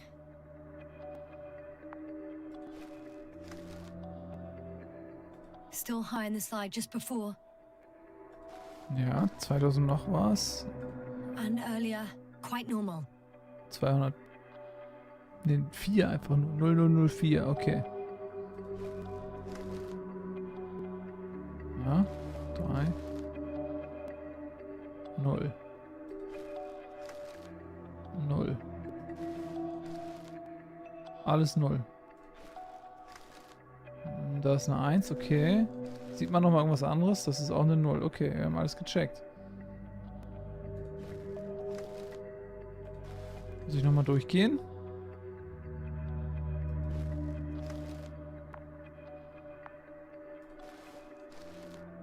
Das war's dann doch, oder nicht? Haben wir, glaube ich, alles gesehen. It happened in a matter of seconds. Ah. But there's nothing except dunes. Sand, a few rocks, a shadow. Shadow? Another sandstorm, I guess. All right, Doctor. Let's move on. You may Ah, turn der off the Schatten sah aber fuses schon now. irgendwie ein bisschen We'll take the gespenstisch probe aus, with oder? us. So, als wenn das so Arme wären.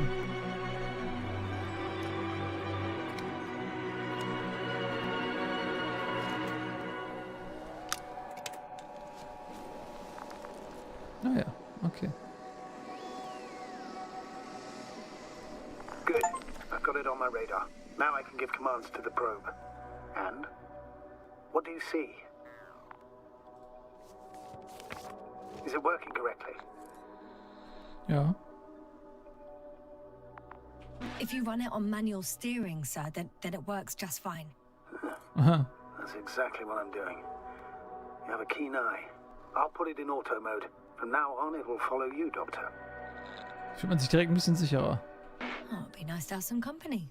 I mean, apart from yours, sir. 1 second. That's odd. There's no data in the probe's memory. No ID, no nothing. Do you want to give it a new ID? Name it, basically. After all, it'll be with you for a while. So, what's it going to be? Huh. A name for the teleprobe. All right. I can think of something. Copy that. I'm listening. Ach, was ich darf... Ah, okay. Bolly. Please enter Ball E. Ball-E. B-A-L-L--E. Done. Now, a few more tweaks, and you'll have a flying measurement center at your disposal.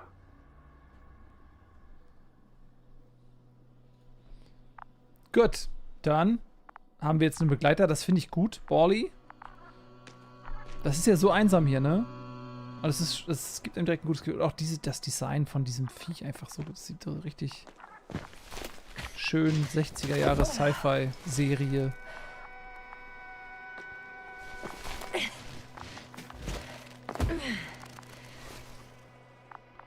Also da oder da. Wir gehen mal hier lang. See these metal structures anywhere.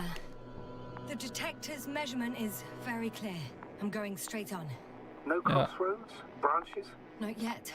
It's one Das ist- thick, tangled vein. Ja, das ist diese Vene. Dieser Vene ist ja der Typ gefolgt, ne?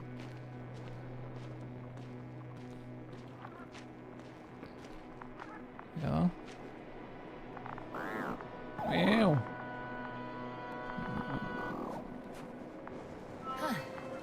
I guess I found the first point. You guess? We have to be sure, Doctor. Well, I'm at the first clear branching of these structures, such as reported by Dr. Gorski. All right. What happened next? Ja, wir werden gucken. Da sind wir und dann ja, einfach folgen, oder? He followed the branch to the right. Okay. Also rechts lang. Another thing he reported was a massive vertical structure. Rechten Auslauf, riesige vertikale Struktur, sie ragt über die Oberfläche. Wassertank. 150 Meter im Berg, markiert von Punkt 4 aus sichtbar. Ja, dann versuchen wir mal unser Glück.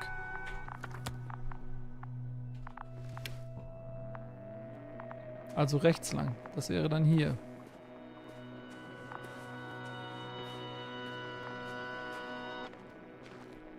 Let's go. Wir sind relativ langsam an dieser Vene. Vielleicht sind wir Slowene. Wow.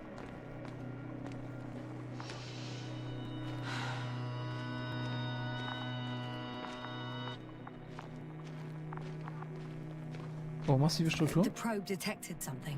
I see that in the readings. What is it exactly? The structure from the notes. Da ist es. It fits the description perfectly. Well done, Bully. I knew I could count on you. Well, we didn't bring it to the surface for no reason. Even in the first stage procedure. And now I'm going to apply for my own. As soon as you find Dr. Gorski, I'll see to it myself. All right. How about that point? What does it look like?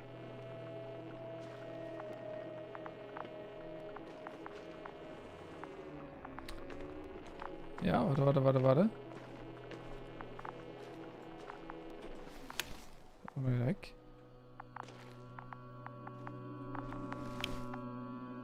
Ja, das ist die Probe da, genau. Hi, Bully. Okay, jetzt müssen wir hier hoch. Hier.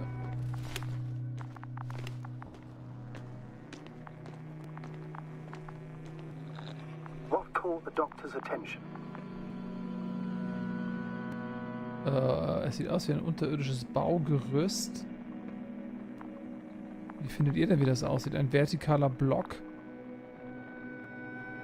Irgendwie organisch, aber aus Metall. Ja, alles, ne? Baugerüst ist eigentlich eine ganz gute Beschreibung. Looks sort of like scaffolding set up underground. Inside the ground, actually. An unusual structure shape? Definitely. Do you think someone actually built it? Was a far-fetched theory, but seems so.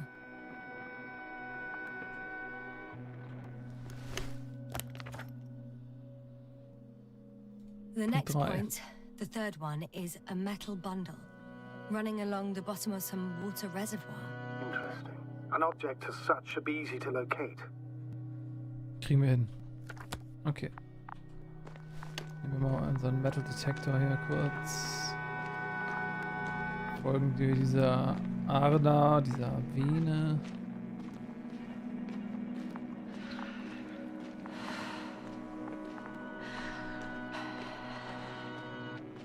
Wenn man sich anstrengt, das ist so nice, dass das Visier so beschlägt. Wenn ich jetzt laufe, kommt das dann nochmal? Wenn man bergauf geht. Guck mal, hier haben wir doch was. Da ist der Teich. There's the water. And the metal bundle? As expected. It's at the bottom. Before you ask, sir, there's little to say about it. Right. So how many are left? 2 points. Or at least that's what he told Koval. What he did next, it's hard to assess. But the battery and the detector last for only a few hours, so he couldn't have gone much further. So, Gorski, wo versteckst du dich? Punkt 4. The fourth point is a structure that fills a rock massive, on top of which he found surface structures. Sounds like a crucial node in this whole system.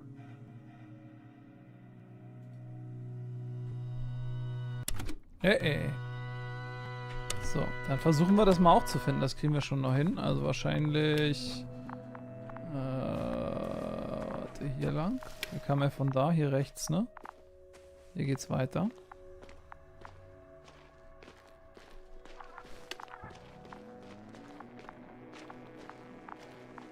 Da ist diese Ader.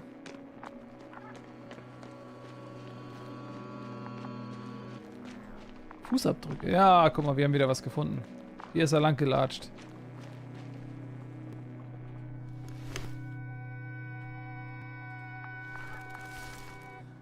Gotcha.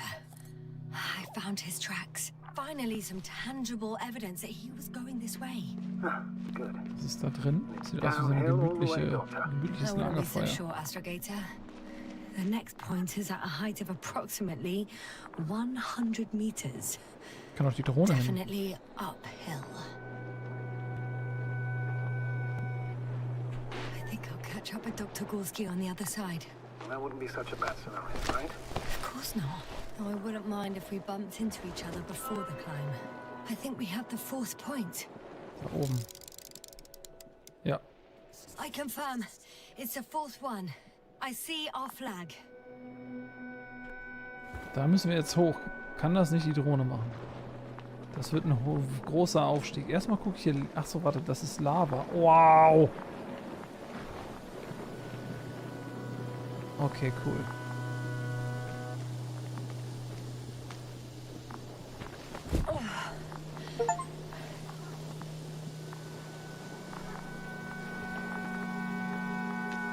Da sind wir erstmal rüber gehüpft. Da gab es ein Achievement für. Ob ihr das gesehen habt. So, was ist der schnellste Weg darauf? Wir können hier links gehen, wir können da rechts gehen.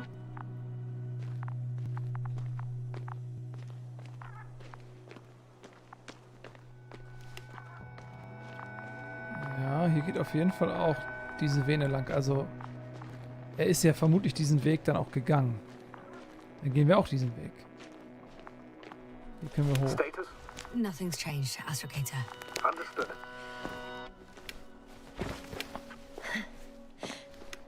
Ja, das ist jetzt leider vonnöten, dass wir hier mal richtig bergsteigen. Als jemand, der ja schon mal auf dem Ätna war, kann ich euch sagen, das ist sehr, sehr anstrengend. Auch wenn ihr vielleicht die Gravitation nicht 1G, sondern weniger beträgt. Dennoch ist das für ungeübte Personen schwer zu bewältigen. Oh, jetzt müssen wir auch noch springen. Ach, die grüne Neue.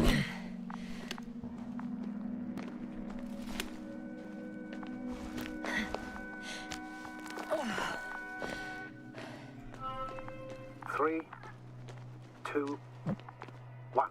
The land is departing. Yes, they're on their way.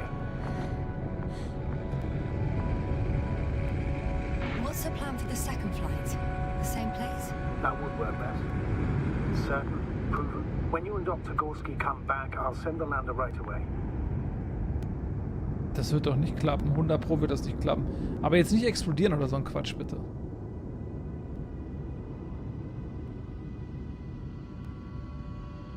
Da fliegt es dahin.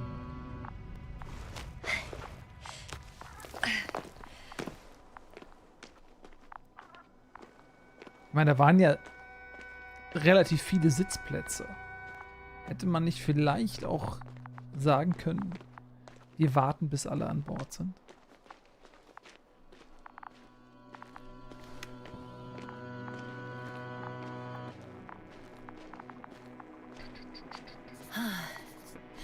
I've reached the top. The doctor discovers something new from here. Something he called bushes. Huh. I've heard that term before. In their conversations between Koval and Gorski. No, Jasna. You're the one who reported it to me. Right after you landed. Seriously? Well, I don't see anything like it now, sir. Wisst ihr, woran mich das erinnert? Kennt ihr noch der heiße Draht? So sieht das aus. The structures undergo noticeable changes here.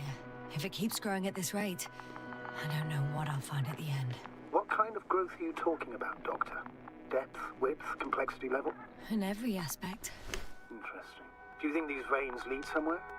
To something? I'm leaning more and more towards that conclusion. But I can't tell what we might expect at the end. If it ends at all. Wait. Koval noted down the parameters. Azimuth 350. Distance 200 meters. Copy that. I'm sending the probe. Also da müssen wir jetzt hin. Gerade Linie, okay.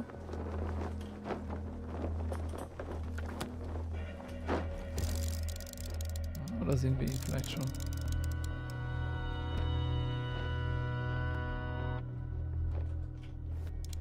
Ah, da ist was. Got it. I see the bushes. And the doctor? Hard to tell. Visibility is poor.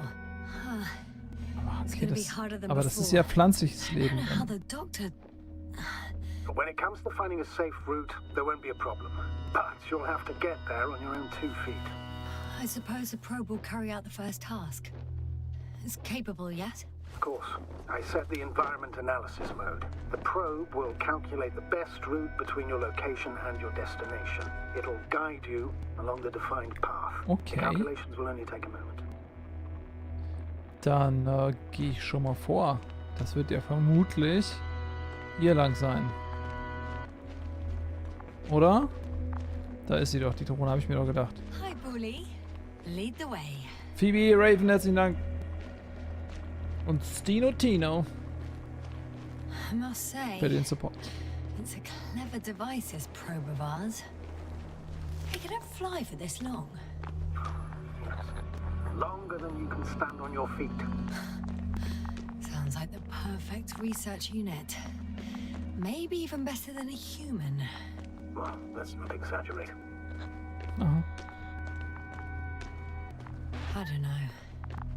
For me, it's only a matter of time before machines surpass their creators. The only question is when.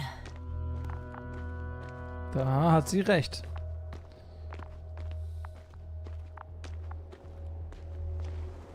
Und damit ja auch der Autor, ne? Stanislav Lem. Ich weiß gar nicht genau, wie alt das Buch ist, aber es müsste schon einige Jahrzehnte alt sein.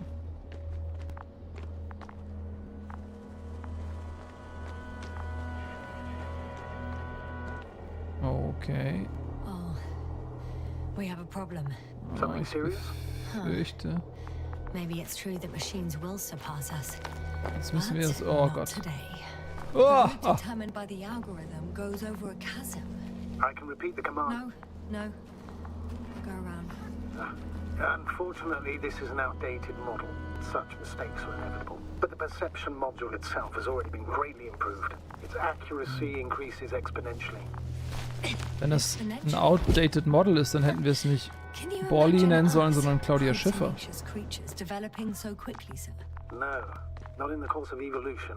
You can't perfect a person like that. That's right, you can't. We wait thousands of years for visible changes. Have you started to fear for your position?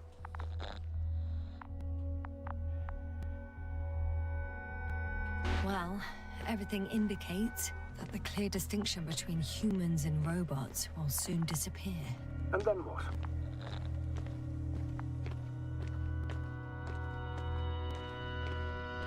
Well, if we assume that they'll surpass us, things will get complicated. Because in order to program a brain with computing power equal to that of a human, you need a brain with computing power higher than that of a human. Ergo, a man cannot make a machine smarter than a man. Then who else would design it? Self-learning algorithms, some spontaneous process, or pure chaos. Something inhuman, that's for sure. Shh, Astrogator, can you hear that? What am I supposed to be hearing? That's the point. Nothing. Silence. We're talking about robots, and Dr. Gorski still hasn't spoken on the channel. Well, then, he must be a long way from here. Zumindest geistig, ne? So, da sind hier diese Pflanzen, diese palmartigen Gewächse. Das ist schon echt interessant. Das ist ja Leben, pflanzliches Leben. Fische haben wir auch schon gefunden. These bushes are kind of weird. You better stay away, Doctor. I'd like a brief description. Just keep a distance. Allow me to use the language I would use to describe living forms, sir. Of course. So they look like pituitary, brush-like formations. They're high, more or less, from 1 to several meters. They can be singular, though in some locations they create a uniform thicket that covers the walls of the ravine in a rusty brush-like layer. They grow out of cracks in the bare rock. That's how it looks, to put it briefly. Would you also venture to guess their significance? Some function, purpose? Verteidigungssystem, Energiegewinnung, koloniales System. Keine Ahnung. Staying on the topic of biological analogies, which in itself is already a major scientific distortion. Yes, I understand. These are not real plants. But if they were plants, those protruding parts climbing up, they would serve to obtain energy, mainly solar. Ja, oder? So eine Art Photosynthese, ne? Das würde doch Sinn ergeben.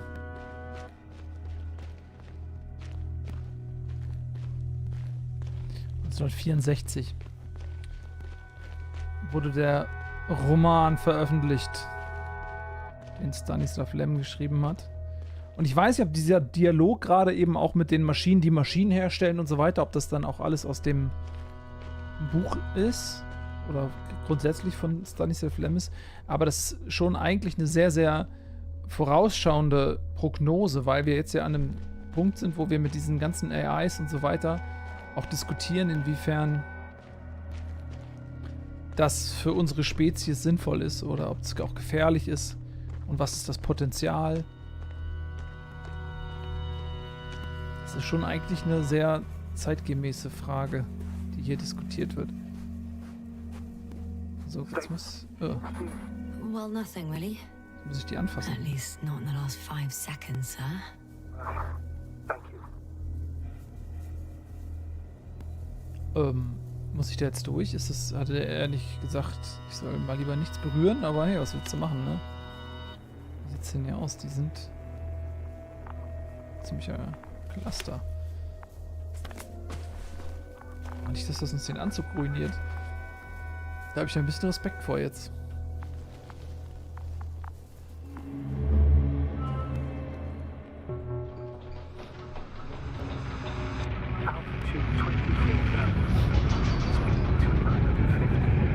Okay, das ist der Moment, als sie auf den Planeten gehen, nachdem wir den Kontakt zu den anderen verloren haben, nehme ich an, weil wir allein unterwegs sind.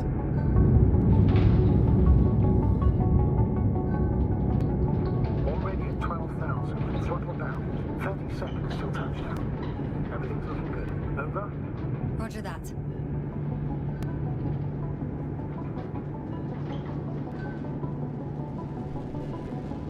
Oh, da. All systems work. Altitude 5,000. Ignition 10%. I record data dropout, but otherwise still looking good. Entering final descent. Copy. Entering final Rumpel. Wie einfach das alles ist, ne? Einfach so 2 Hebel, 3 Anzeigen, ja, läuft alles. Hopper has landed. Astrogator, can you hear me? Ist eigentlich besser gebaut, als es, was es heute gibt. All good? Spine still in one piece. Alles, was einfach ist und funktioniert, ist besser als alles, was kompliziert ist und funktioniert. Hopefully the hike to camp goes just as smoothly.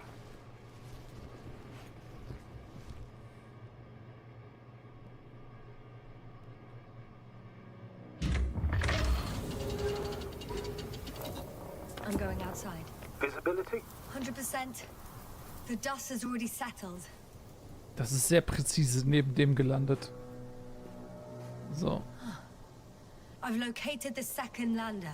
Our people are still on this planet. Ah, very good. I was afraid they might try to... Sir, something's wrong. What is it? The hatch is half open. Did they report hydraulics failure? How should I know?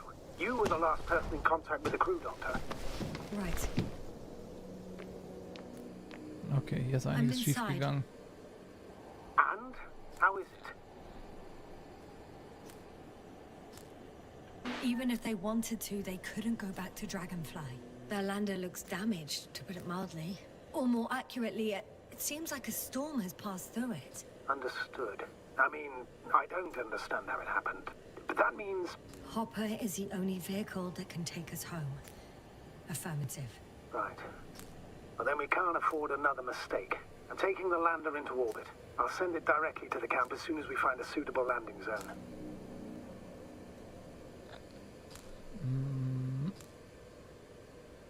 Astrogator, I don't know what we expected. Coming here at the end of our expedition. The equipment is barely working. If it works at all. And you, sir. Ja. You barely escaped alive. Okay, I admit that we have a very successful campaign behind us. But I feel like we've used up all our luck. And now, we're asking for trouble.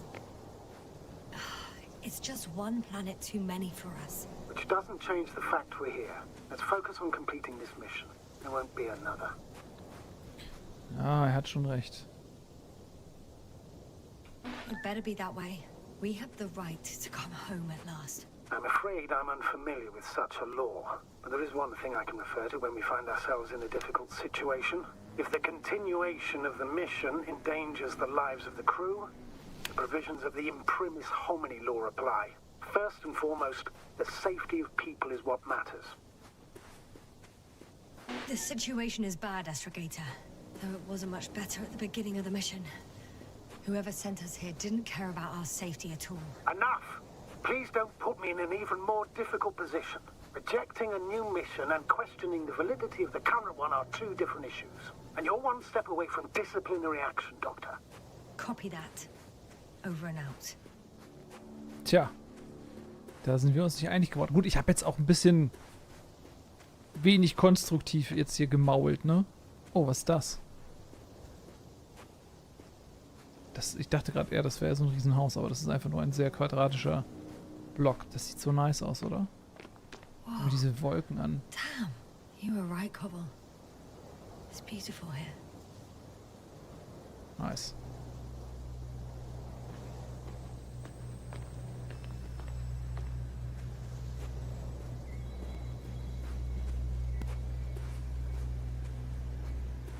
Ich frage mich die ganze Zeit, ob die Stimme von dem Astrogator, ob das die des Schauspielers ist. Ich vergesse den Namen immer, aber der spielt auch bei Foundation diese Hauptrolle.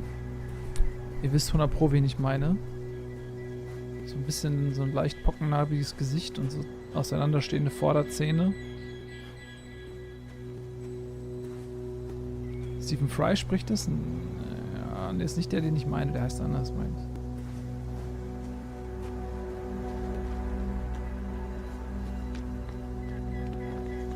Guck mal hier, das kenne ich doch. I have an object in sight.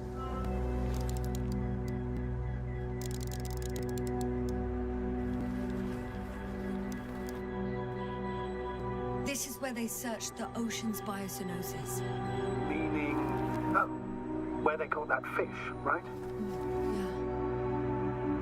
They stopped here first, then walked along the coastline northward. Correct. but I think you might consider taking a shortcut towards the east, straight to the camp.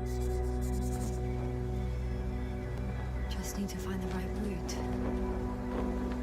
Also das soll ich nicht benutzen. Okay, ich soll den Shortcut nehmen, das kriegen wir aber auch hin.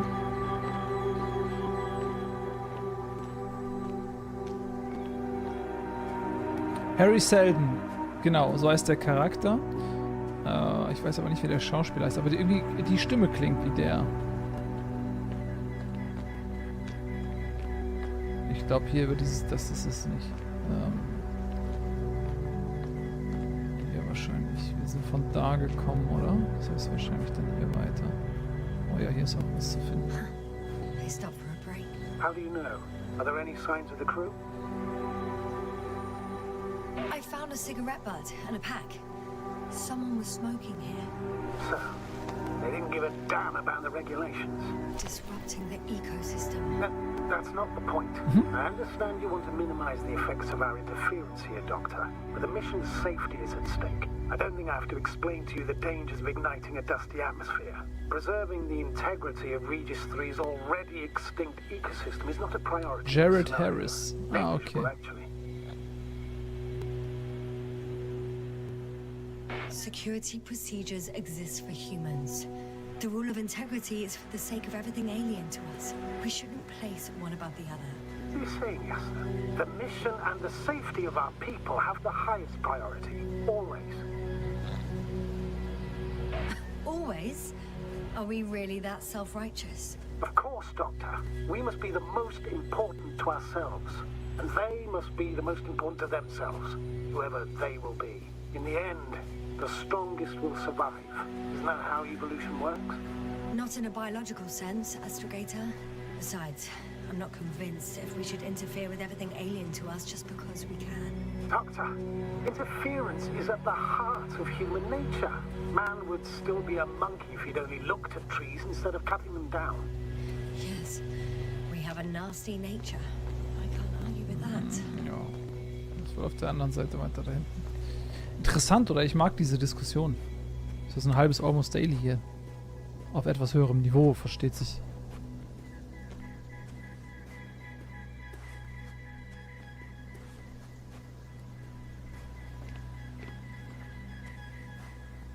Can you please confirm that I'm on the correct route? Yes, I confirm. This rate will reach the camp within an hour.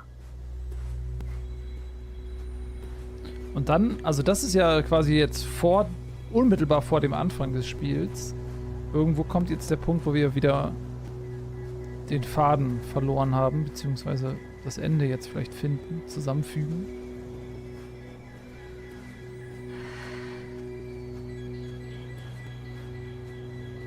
Found a convenient passage. Excellent. Please speed ahead. You still have a long way to go. Well then, you should save your breath, Astrogator. Jetzt nach links, da ist noch ein bisschen Wasser.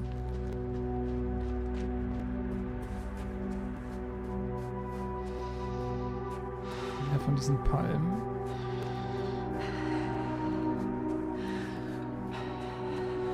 What is this? Astrogator, I found a peculiar inorganic structure. It looks like some spiky metal growths. Artificial plants? Is spontaneous growth possible with this type of structure? I've never seen anything like this. I wish I had time to run some tests. When the situation is stabilized, we will take samples. I promise. Okay, also das ist jetzt also wir wurden ja, diese Erinnerung wurde ausgelöst, als wir durch dieses Pflanzenknäuel da uns gerade gedrückt haben. Na, also da kamen wir ja her, das ist ja eine Rückblende. Und jetzt habe ich gerade überlegt, da habe ich ihm zum ersten Mal schon davon erzählt. Jetzt wusste ich das ja aber nicht, als ich ihm das eben erzählt hatte, als wir die Pflanzen zum ersten Mal gesehen hatten.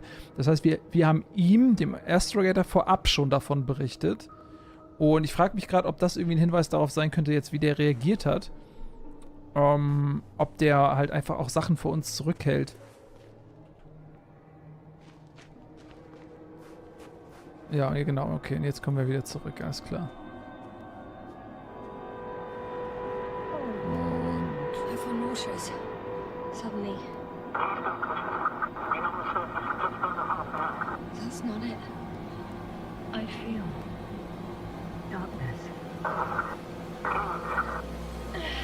Hang on.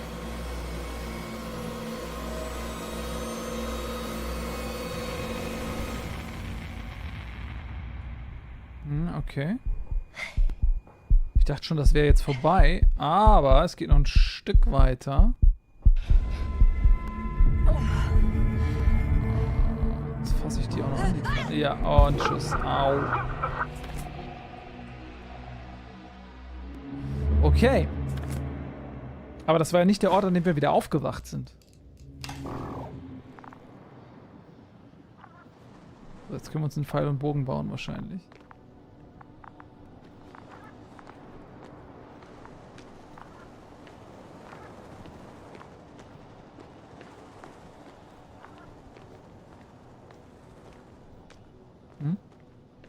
Are you there? Over. I guess that's a no.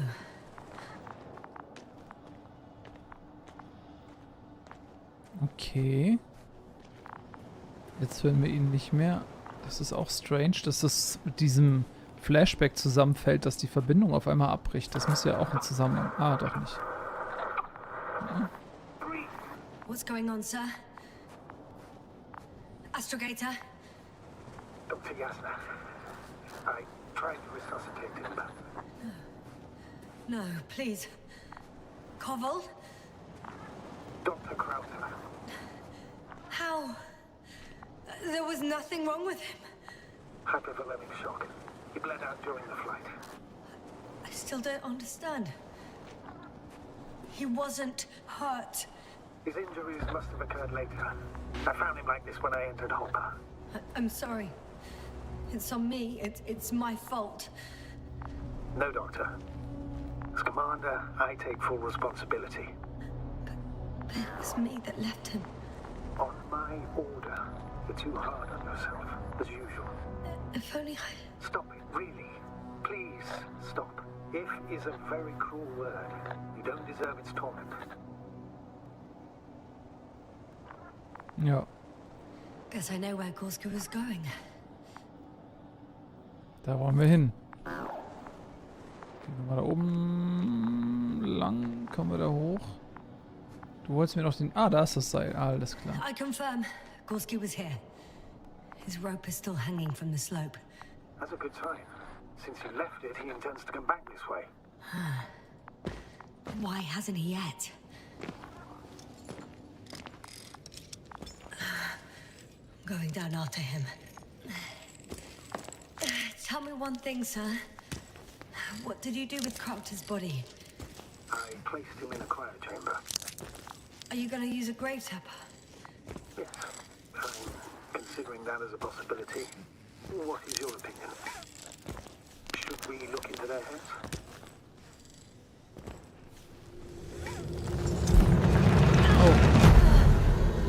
Just a report. Oh, da hängen wir. Guck. One sec. Oh, I'm at the end of the rope. Isn't that good? Nee. Not at all. What do you mean? Damn. Oh, that's the last thing I need. Oh, I'm stuck. Oh, I'm oh. hanging with my full weight on the rope, away from the wall. Oh, I can't go up. Nothing to grab onto. Oh, das ist super unangenehm. No, it won't do much good. There's still a fair few meters left to the ground. Oh, Do you oh. have a better idea? Nope. Nope, nope. Warte. Springen? Oh I Gott. can just jump off. Is that safe? Nein. Nein, nein. A substantial fall on unsteady ground. This is hardly a maneuver that I would describe as safe. So let's take a moment to analyze the situation. I'm thinking, if Gorski went down this way and didn't break anything, Yeah, we don't know that, Yasna. He could keep going even with injuries. Ja.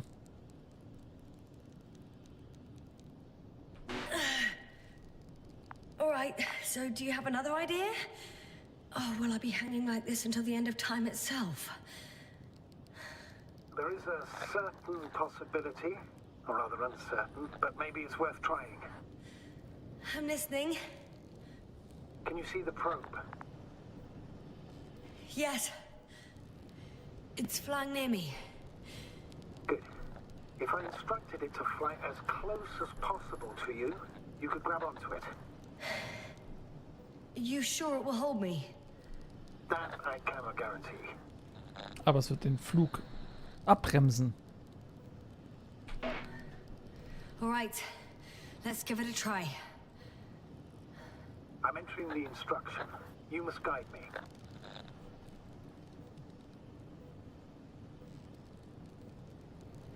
One meter forward.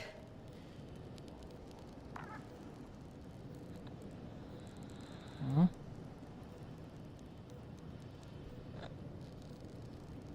Nee. I can't reach it. A bit closer, please. Ja. Lieber langsam, ne?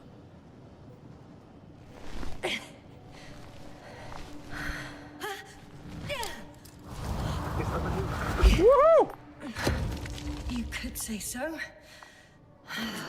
I fell from a lower height. It was a soft landing, though. Okay. Hätte man das auch anders regeln können? Vermutlich, ne? Ich hätte auch einfach springen können. Vielleicht hätte ich mir dabei wehgetan. Eine ähnliche Geschichte wie vorhin, als wir das Seil nutzen konnten, ganz am Anfang. Alternative wäre gewesen, dort runter zu rutschen. Ich weiß nicht, was passiert wäre, wenn wir das anders gemacht hätten, aber das scheint mir doch die bessere Lösung gewesen zu sein. Hat ja geklappt. So, was ist hier? Wieso sehe ich das nicht so wirklich auf meinem... Das müsste doch eigentlich super stark leuchten hier, das Zeug. Tut's aber nicht. Alter, okay. Hohoho! Okay, das ist ja gigantisch. We had our last contact with Regis a few minutes after noon. Even then, Dr. Gorski was walking alone. Communications blew up shortly before he got here. He didn't take a tent. Anyway, what's the idea of doing it alone? Damn. This place is amazing. It's all made up of these structures. Except they don't look like creations of nature anymore. Maybe that's why Dr. Gorski, not to mention the Alliance. Well, if we're looking for something on this planet, this could be it. These structures form entire multi-story complexes. They look like a city. Are you saying that... No. There's no point in jumping to conclusions yet. Gucken wir uns das mal näher an. Das ist eine Markierung. Dr. Gorski set Oh, up ja. the flags. So, he kept going, despite the lack of communication with the rest. You'd have to see it with your own eyes, sir. This place. Gorski may have lost himself in his discovery. Are you joking, Doctor? Lost himself, Gorski. He may not have respect for the unknown, but he has his feet firmly on the ground. Should be looking for a way back by now. Ja, ja, konnte ich nicht mehr antworten. Are you receiving a signal? What signal? From Dr. Gorski. No, none. Why are you asking? He tried to open up a connection. Set up a transmitter. There's nothing on the comms. But I'll check the record history. Please give me a moment. Da müssen wir hoch. Left or right? Blockierter Weg. Ja, ich würde sagen, hier, da ist ja auch eine Brücke, ne? Lass mal rechts versuchen. Ich glaube, hier sehen wir vermutlich auch nichts. Nope.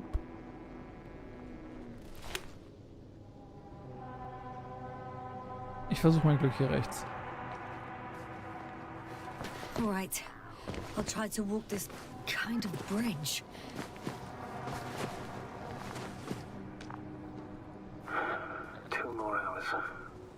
Huh? That's all Gorski has left of oxygen, at best. And at worst? He's just finishing it up. Though it all depends on his activity. If I remember correctly, the atmosphere here is breathable. Basically, yes. Dr. Crowther, however, warned that the methane content... I know. But the effects won't be immediate. That gives us a few extra hours. These constructions don't have a clear division into functions. They're huge, complicated, and uniform at the same time. Do you have any idea where all this could have come from? I'm aware without tests you can't do much. But let's say on first inspection.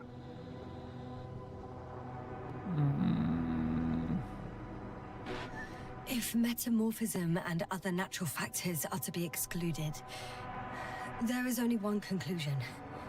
Someone or something must have put them here. But who? The Alliance? Because you don't need to say... Oh, I do. I suspect the surface of Regis III was once inhabited. Ja, schweigen. Das muss er erstmal verdauen. Eine intelligente, vermutlich intelligente, außerirdische Lebensform. How's the terrain? Those structures, are they still everywhere? Yep, wherever I look, there's metal.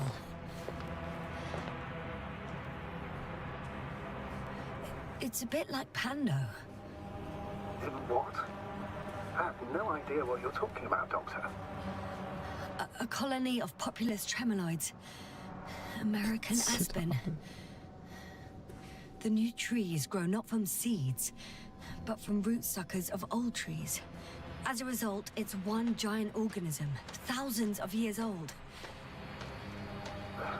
So you're in a dead metal forest? Huh, that does sound bizarre. Though maybe.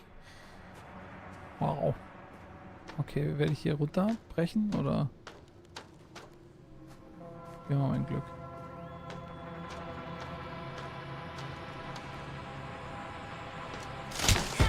Ja. Oh, und die spitzen Stücke. Ah. Just a sec. I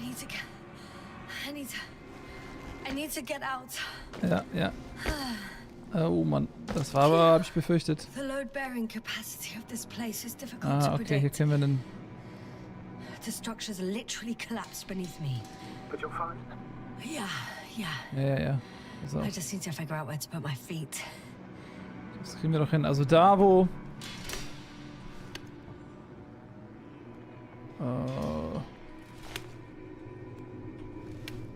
Nee. Ey, warte doch mal! Again. Ich hab doch schon... Maybe you should use the detector. Ja, mach ich doch.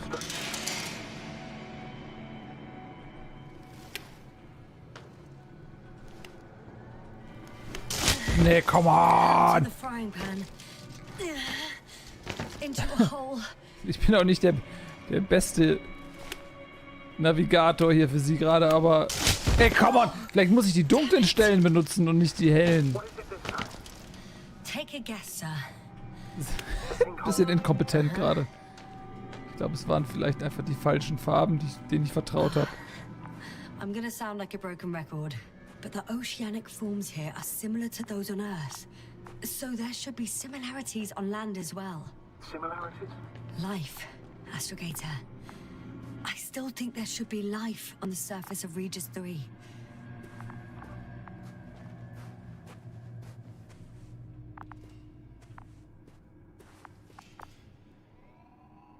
Okay, ihr Lieben. An dieser Stelle sind unsere 2 Stunden abgelaufen.